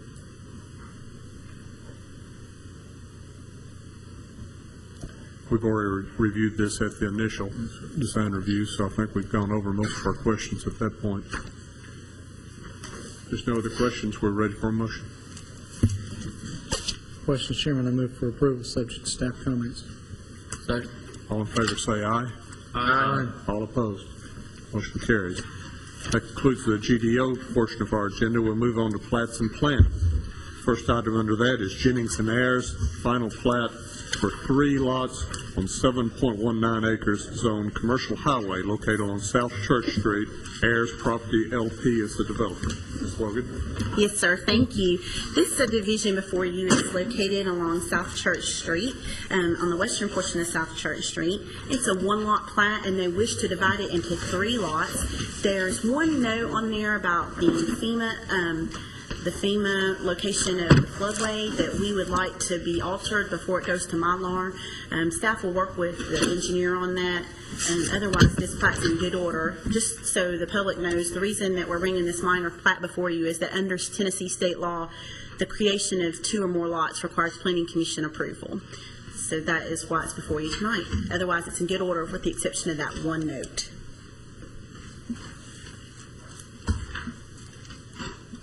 Any questions?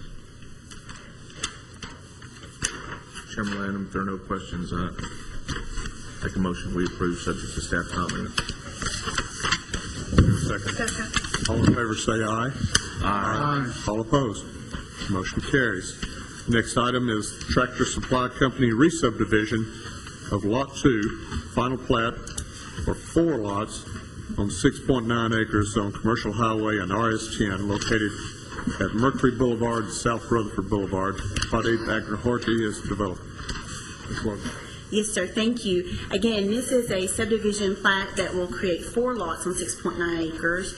It's a final plat. One of the lots that's included that's owned by Lone Eagle Development, which is noted as Lot 4 on the plat before you, was transferred back a few years ago without ever being platted, and that is not permissible under state law in Tennessee. So when this plat came forward, they used it as an opportunity to correct that error, and this plat will take care of that, as well as create additional building lots in the area. We have no additional comments.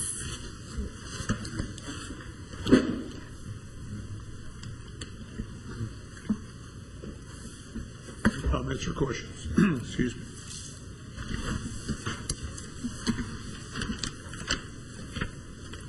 There's no comments or questions. We're ready for a motion. Mr. Chairman, I move for approval. Motion is made. Is there a second? Second. All in favor say aye. Aye. Let's try it again. All in favor say aye. Aye. All opposed? Motion carries. The next item is the Interstate Warehousing Phase 2 site plan for 135,750 square feet on 34.82 acres, zone light industrial along Joe B. Jackson Parkway. Tipman Construction LLC is the developer. Ms. Logan. Yes, sir, thank you. If we could go to the screen. Just wanted to show the people at home a map of the area, as it is along Joe B. Jackson Parkway. It's west of the Sunset Ridge subdivision. This is a continuation of an existing site. This is going to be phase 2. Thank you. As you can see in the photo, you can see where the first phase building was already constructed, as well as parking to support that. This is going to be about an addition of equal size or close to it, located on the property. When the property was originally developed and the site plan was approved, 4 phases were envisioned, and now they're ready to go with their second phase. And of course, we're always excited to see our businesses in town successful to the point that they're ready to expand into their next phase. With this plan will be some additional loading areas for their trucks, and a little bit of landscaping and stormwater work, as well as some utility improvements that were required as a result from phase 1. And the applicant has worked with our utility department and has spoken with Ms. Valerie Smith, our engineer in our utility department, about options pertaining to the sewer. And that's already been resolved. So just wanted you to know that. But otherwise, this is a site plan that is in good order, and we're ready to move forward tonight with it. Any questions? Chairman Lamb, if there are no questions, I make a motion we approve subject to staff comments. Second. All in favor say aye. Aye. All opposed? Motion carries. And the final item under plats and plans is a Kroger Fuel Center Georgetown Square site plan for 198 square feet addition on 11.49 acres zone commercial highway located at the intersection of Northfield Boulevard and Northwest Broad Street. Kroger Limited Partnership 1 is the developer. And thank you. This site plan before you tonight is to add a fueling center at the Georgetown Kroger. Wow. One of the few Krogers in our community that does not have a fueling station. They have planned, yes, there's the existing aerial photo there where you can see the location of the existing building. It's an L-shaped shopping center, as well as the building there at the corner, which houses the La Siesta restaurant, and I think there's a mattress user in there, a couple of other small businesses. Right there, just north of the La Siesta restaurant, in that parking area, is the proposed location for the fuel center. They are trying to retrofit in the fuel center, and with the fuel center addition, there will be some slight modifications at the entrance and on site to allow for proper access. None of there's not any new access that's being added to Northfield to accommodate this. Existing access will be utilized. And the island has been extended out on the plan before you to allow for an adequate throat length to provide left turn users into enough stacking to get people in and out of the fuel center at that site. In addition, some of the aisles are being realigned to allow for the proper lineup, and because it's becoming now that main drag as you come in, that main access, it's going to become more of an access now into the site instead of just a parking aisle. We would request some striping there on that main drive aisle as you come into the site. I think that's easily accommodated. We would just ask the design engineer to propose some striping, possibly a double yellow line through there, and then send it back to our city traffic engineer for final approval prior to permit. The proposed design for the fuel center features an all-brick fuel center with a pitched roof canopy, and the canopy will have a golden brownish or darkish brown colored roof, and it will have it'll be a nice color complement to the existing facility. And we would ask that the brick on the canopy columns they do their best to try to match the existing brick at the center. They will have a little bit of EFS on the face of the canopy, which is not uncommon on some of the other gasoline canopies that we've seen and approved, and it will have 2 different colors of tan for those areas. So the colors are very earth tone and should be a complement to the existing facility, and the kiosk will also be an all brick structure. They have shown a designated area for outdoor storage on this site, a little bit right around the edge of the kiosk, and then one place under the canopy right in the middle for the outdoor storage, and that seems to line up with some of our other fuel centers in town.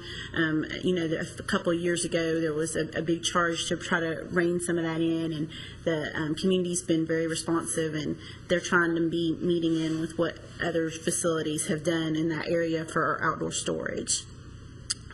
With the exception of the striping that needs to be completed, we don't have any outstanding comments on this site. I'll be glad to answer any questions you might have.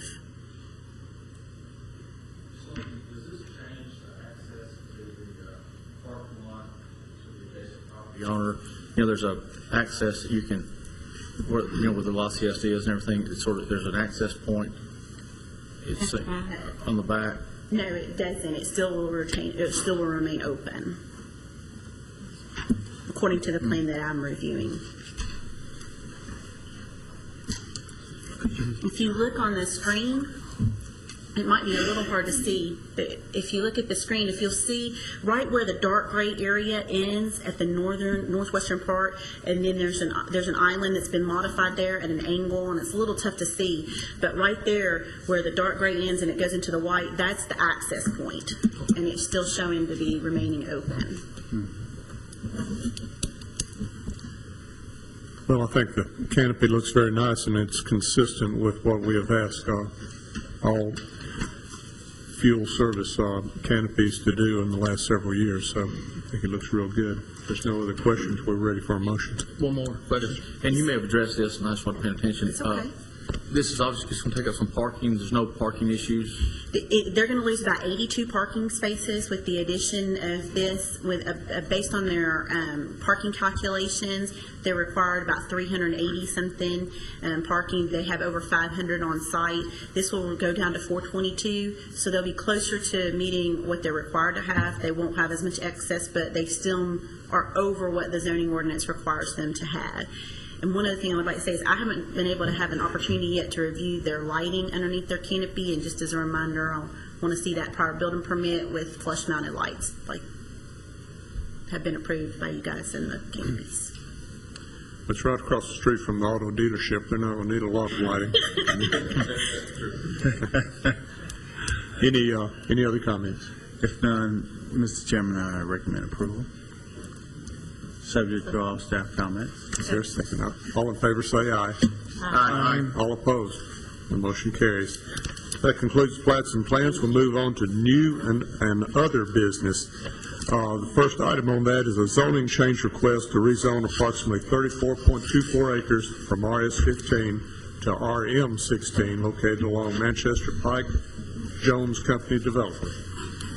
Ms. Ely. Thank you. This item of new business is up for you to consider scheduling a public hearing for it. This is approximately 34.24 acres located along the western side of Manchester Pike. The properties to the east, south, and north are in the unincorporated area of Rutherford County. The right-of-way of Manchester Pike is in city limits, and the right-of-way adjacent to the properties within city limits, as well as property to the west, which is zoned light industrial district. That property to the west is a part of an industrial development. We call it Panatone, and it's part of the Elam Farms. The properties to the west have access to Joby Jackson Parkway, which is just off the interstate I-24. They are developed with Pretoria and interstate warehousing, and I believe you just looked at a site plan this evening for a parcel located there, zoned light industrial district. The Manchester Pike is currently a substandard 2-lane ditch section road. without sidewalks. It's part of our major thoroughfare plan to have improvements to that, but it is a state highway, and those improvements have not been scheduled within the next 5 years. So I don't know what the time frame is for improvements, but hopefully in the future it will be improved. The property owner is requesting that you rezone this from single-family residential district to multifamily residential district with a density of 16 units per acre. Under the current RS-15 zone, and without considering any limitations that wetlands or storm drainage may have on developing a subdivision on the site, you could have approximately 72 single-family houses as is. If you did rezone it, to RM-16, with 16 units per acre being a permitted number of dwelling units, then you could have approximately 516 dwelling units before considering any density bonuses that may be applied for any of the additional amenities that the applicant could provide. You can see from the ortho photo that there is an existing house on site. It currently serves as Mr. John Jones' residence. It's where he lives. I don't believe that it's part of the plans to remove that house. I think they're thinking about trying to design around it, maybe using it for a clubhouse, but we'll find more about their development intentions in just a moment. And you can see that the existing single-family house is located sort of to the center, to the rear of the site. The applicant has stated that he believes there's a need for housing to serve the adjacent industrial users, and that the housing should be affordable, and the best way to provide that would be with some apartments located on the site. Mr. Randy Caldwell is here, Mr. John Jones here. John Jones is the property owner. Randy Caldwell is his representative. I believe Mr. Caldwell has a short presentation about what he'd like to do. The Planning Commission, of course, will be able to consider this and schedule it for a public hearing. And I think at this time I'd like to invite Mr. Caldwell to the microphone. Can you do this?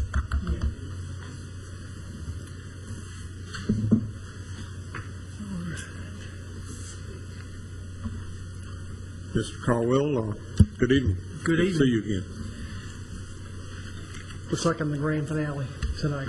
So, thank you. I'm here representing Tina and Johnny Jones on this property, and as Margaret Ann said, we are here tonight to request a rezoning of the property from basically an RS-15 to an RM-16 for the potential development of apartments on the site. That is what is envisioned as the potential use.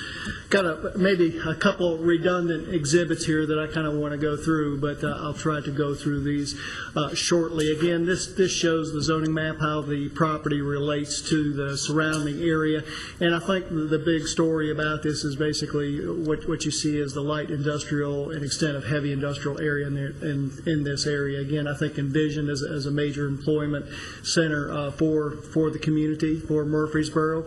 I think you can see kind of along the edges there that you've already started to see some planned residential developments start to develop along the edge of the property, and some planned commercial development down at the corner of Manchester Highway and Joby Jackson Parkway. Elam's Farm Parkway, as you can see up there, is intended to extend and provide some direct access when completed that will basically border the western edge of the property.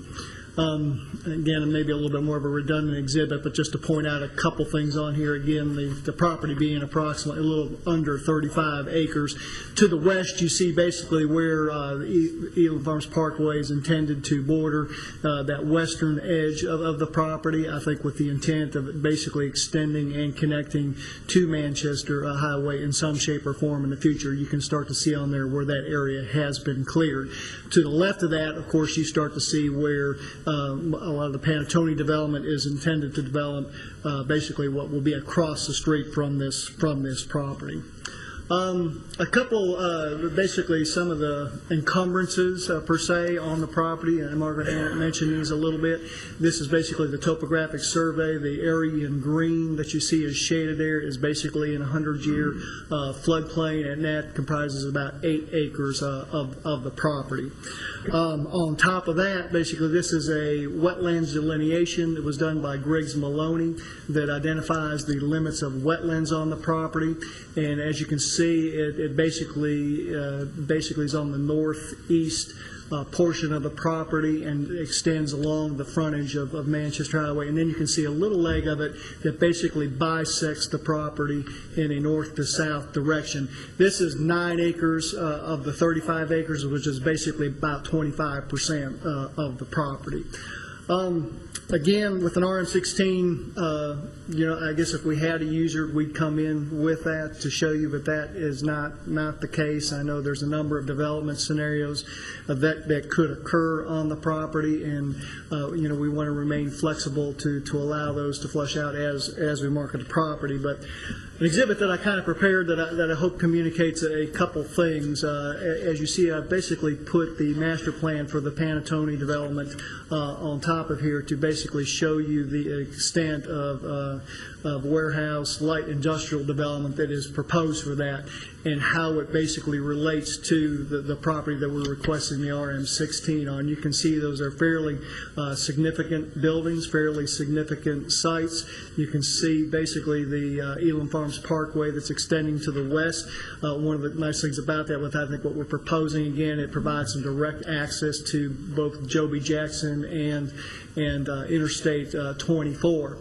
I've shown basically a site plan on there just for the purpose of to show a couple things. Basically, is how those wetlands do start to define how that property is going to be developed. And I really see, I think you hear some people say that's an encumbrance, but these, particularly along Manchester Highway, I think these are very nice wetlands. I think can be an amenity and an asset to whatever is developed on here, and I think actually provides a nice buffer, natural buffer that provides a buffer edge along Manchester. But as you can see, with that way the wetlands bisects the property, a major portion of the density will basically be on the west side. It basically develops into two sections. Not to say that you couldn't, do some mitigation in those wetlands, but I think you can see that a majority of the development is going to be oriented towards the Elam Farms Parkway there. I know 16 acres is thrown out there as the RM16 and the densities of 500 and something units that Margaret Ann mentioned. This is, I guess, what I would kind of call a tweener site, because basically those wetlands are encumbering so much area that I would really see that we're going to be in between the 12 and 16 units per acre, depending on what the development scenario is. I think there is a desire potentially to keep the house on there, but again, the RM16 wouldn't encumber that. The intent, I think, is to leave it flexible enough to allow us the ability for the market to drive what would be developed there. I know we have to come up with some justifications for why we feel this is an appropriate use. Again, I think the existing light industrial that's around there is basically on the edge of this. We feel it's an appropriate transition, basically going from Elam Farm Parkway down to Manchester Highway rather than the RS15. The single family development, I think, given the wetlands delineation, somewhat limits the capability of doing that and getting any kind of density on there. I think when you go back to this, I think you see where there might be some pressure, I would see, to develop potential light industrial basically on the east side. So I think we're precluding that from basically going back to Manchester Parkway in this image. Again, the site design flexibility that comes along with this, again, we're able to, I think, again, use that wetlands as an asset to that. We've got the natural buffer that I think helps transition us between the industrial and actually the other edge, on the eastern edge of Manchester, into the multi-development phase, and allows us some flexibility to put the buildings within there, I think, to help, again, preserve that as amenity for the development. Access availability, again, with the extension of Elam's Farm Parkway and both access to Manchester Highway. Again, that's not extended right now, but that would be envisioned as the major access point to the development. And then housing choices, again, I think you see out there with the zoning map, you see some PRDs, but again, with this being a major employment center, I think a multifamily use out here or zoning is an appropriate housing choice for what is occurring along this corridor. With that, again, just some images. This just shows, I think, basically visually, these are some pictures taken of the industrial facilities that are out there right now. And I think you can start to see what kind of visual impact they have on there. You do see where some single-family and townhomes have been developed along there. Again, I think we feel that basically the multifamily would be a better appropriate, use right adjacent to that rather than just basically a straight single-family development along there. So, we respectfully, hopefully, what we'd like to do tonight to answer your questions and have hopes of moving on to setting a public hearing. And I'm here to answer any questions that you have. Any questions for Mr. Caldwell? Thank you, Mr. Caldwell. You're welcome. Mr. Adelot, our agenda for August 4th looks pretty busy to me. Yes, sir. I think we'll look at September 1st. September 1, and also that would give the applicant an opportunity to have a neighborhood meeting. I think this is probably one of those that we probably ought to have one because this is a pretty large rezone, potentially big density change. And I think that a neighborhood meeting sometime in the mid-August would probably be advisable, especially in line of the council's budget, I guess you would say priorities, indicated a desire to see neighborhood meetings when we've got these big and potentially controversial type of rezonings. Okay. Ready for a motion? September 1st, is that the date? Yes, it would be. I will discuss the possibility of a neighborhood meeting with the applicant and his representative in the morning. I will move we set a public hearing then for September 1. Second. All in favor say aye. Aye. All opposed. Motion carries. Before we go to item B, we have one other addition that we have to get in under other business here. That would be proposal on changeable copy signs. We have Mr. Gary Whitaker, the codes czar for the city of Murfreesboro. So, Mr. Whitaker, welcome, and Mr. Ives, I think, is going to chime in on this as well, I believe, right? Correct. Thank you, Chairman, and members of the Planning Commission. Before you are some proposed changes to our changeable copy sign ordinance, specifically Section 25.25-1, 25.25-2, and 25.25-24. As you previously stated, I'll handle the changes to the definition, and then the more legal part I will turn over to Mr. Ives for his explanation. Back in June of 2009, City Council adopted our definitions for changeable copy signs. At that time, we tried to incorporate all of the technology that we were aware of at that time. And when I say changeable copy signs, we're talking about signs that can be programmed to run video or still pictures or images that can be readily changed. But at that time, we were dealing with LED type technology, LCD, plasma, fiber optics, to name a few, and we included those. Staff has since been made aware that there are changes, additional changes in the industry that they came out or have come out with and developed, and those changes required us to actually go in or the council actually adopted a moratorium for a while so staff could look into that type of technology and create or propose the changes that are before you tonight. We ask that you would actually consider these changes that I will explain in just a moment and set a public hearing for these, if so desired. The technology that we're incorporating our definition is similar but different. And by that, what I mean is if you were to go out to purchase a TV today, you'd walk in, you'd look at the television, you probably, without going and asking the tech or the salesperson or looking at the ticket, if it's an LED or LCD or DLP, you probably wouldn't know. You know it's a television, you know you like the picture or not, but you really wouldn't know the inner workings of it. The technology we're going to put in here, like I said, is a reflective technology that company has come out with, and the company name is it actually has several, is Magic Ink, DigiInk, or Digital Ink. And what they've created is basically it's a material that's a reflective material that's between two pieces of glass or plastic. Could actually be made into banners, if you will. And by applying electrical currents, you can actually change the color and the shading of that material. If you can envision doing that in small pixels, you can create a very, very large display or a small display. By manipulating the current, you can change the image, you can run video on it. As I said, as you went in and looked at your TV, if you were to see one of these displays or signs, you would not know that if it's a LED or this new technology we're talking about. So basically, it provides the same function, it's just the technology is different for it. That's one thing that we've added. Another thing we've added is DLP technology, which is basically a series of small mirrors, and they use now they're using an LED light for the backlighting. That was a technology that was used several years ago. It is now being reintroduced into the market on larger scale displays. It's a very high resolution. There's reason to bringing it back. Very clear pictures. So we've included DLP that we didn't include the first time. And then also one that's really impressive is the 3D. Most of you have probably heard the 3D TVs that have come out. We actually got to see some of this technology. There's no glasses required.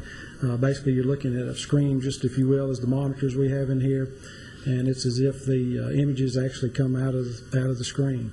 So we've added that in because in a short matter of time, I can envision this being used on a large scale, and I would assume that 3D technology, especially if it were utilized in billboards, has a whole host of complications that would come along with that.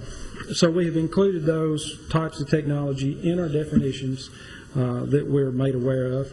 And additionally, when these definitions came before the Plan Commission and later the City Council for approval, we had a stakeholders meeting to go over this information. What we propose to do when the Plan Commission sets a public hearing is we would send the packet that you have before you tonight, along with the date for the public hearing, out to the stakeholders that we sent it to previously when we adopted these definitions in 2009, to get their feedback before we come back for the public hearing, and invite them to the public hearing if they had any comments or concerns. At this time, I'll ask Mr. Ives to cover the changes in 25 1/4 Section 1 for you, and I'll be available for any questions after. As Gary said, the real thrust of the changes in the definitions is to include the reflective technologies along with the technologies that we were aware of and that we covered in our prior definitions, which were technologies that actually emitted light or provided illumination themselves, light bulbs with all of their various refinements and changes. When we became aware of this technology last fall, we asked Council to put a moratorium on it so that we wouldn't end up with something that we then didn't like. As you all know, our state law grandfathers uses that come in legally. If the use does come in legally, it's here forever, pretty much, whether we like it or not. We cannot eliminate someone's right to have a sign that is established legally. One of the things that we want to accomplish by the changes that we're proposing to Section 25 1/4-1, which is the intent and purpose, the initial introductory intent and purpose statement, is to make more clear that it's the city's intent that we are going to, having studied, we list and enumerate certain types of signs, sizes, locations, technologies that can be permitted, are allowed to get a permit and be constructed, erected, maintained in Murfreesboro. Only those kinds of signs can be put up. Everything else is prohibited. There is a provision already in the sign ordinance back in the middle of, I believe it's subsection 24, that says that. However, we want to make it more clear and more plain that that is the structure of the sign ordinance. One of the things we hope to accomplish by this is to eliminate the need to come back to council for a moratorium the next time there's a new technology, because I know that we haven't covered everything that will be invented. We've covered illumination devices, reflective devices, and we've tried to describe image-creating devices such as the 3D technology or holographic technology. But there'll be something else that would be called something else that none of us have even conceived of yet, and it may come tomorrow, and it may not be for 3 years, but there will be another issue. What we want then to do by this is to make it clear that when something new comes out, if it's not clearly already covered by our definitions and by something that's allowed, it cannot be put in as part of a sign until Planning Commission and City Council has had a chance to understand it, study it, try to determine what the ramifications are, and then make a determination whether it should be allowed. Now, I would want to emphasize that we're talking now about signs. The signs are things that are visible from the right-of-way. They're out in public. We're not talking about the technology in the TV set in your home. There's certainly nothing in the city's plans or regulations that would limit that kind of technology. The application of that technology, though, to the public, in the public arena for signs, is something that the city has a very valid concern about. So that's one of the big changes, and that's the new subsection C that's on the first page of the draft ordinance, is still intended to accomplish that. I would drop down to E and F for just a moment. These are provisions that also are already in the sign ordinance in other locations, and again, by subsection E, we want to state clearly that there's not to be anything in the sign ordinance that regulates content.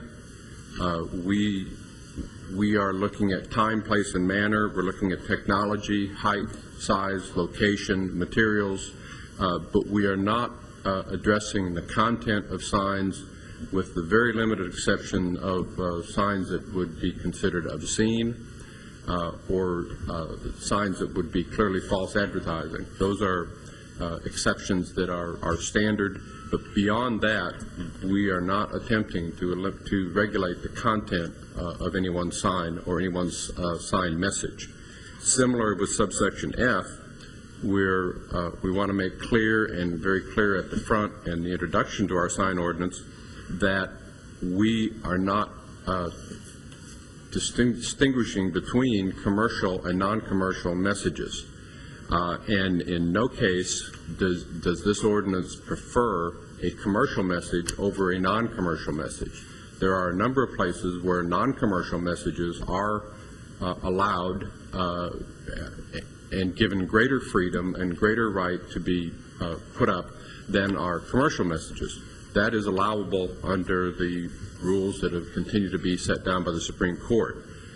We cannot, and we do not intend to, ever favor commercial speech over non-commercial speech. Non-commercial speech, I'm including the general categories of political speech, religious speech, as opposed to advertising. Commercial advertising has a number of rights, but it does not enjoy the same right as does speech that concerns religion or politics. Backing up to subsection D, by this we want to establish a position that the city will take, that the use of an automated electronic sign is a different use than the use of a fixed message, permanent, standard, if you will, sign from a few years ago. Back to the grandfather statute, the state statute, a substantial part of the state statute is addressed to uses. A land use that is established legally on a piece of property is protected to a very great extent from any local government, city or county,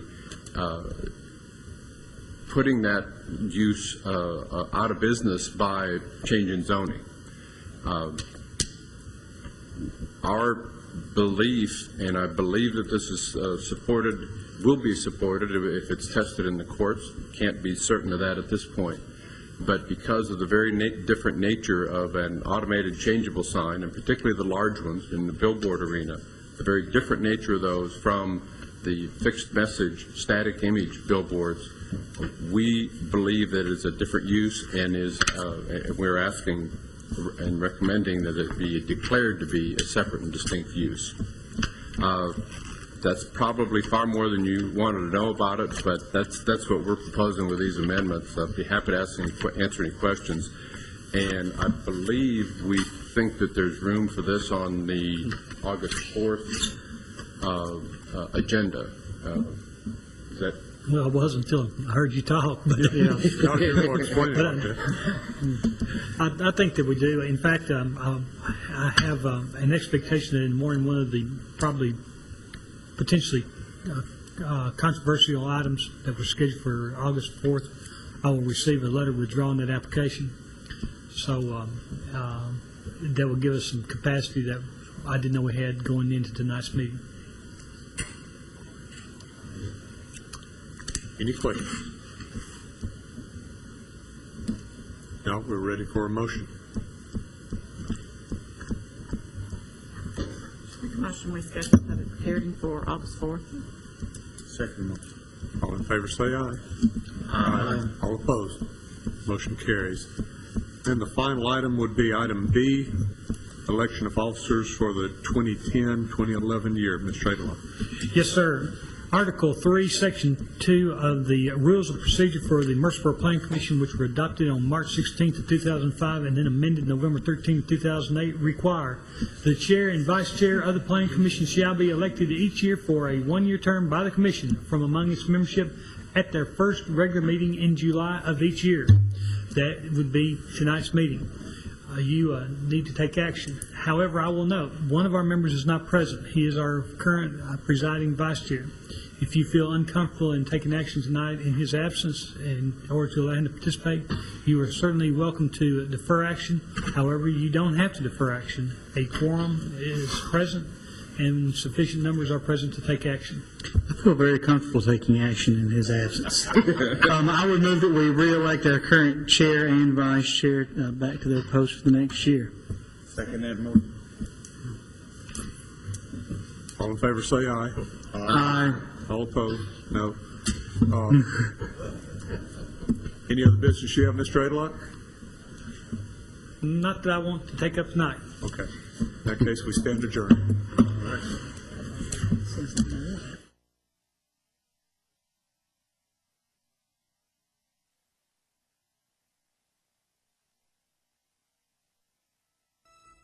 right.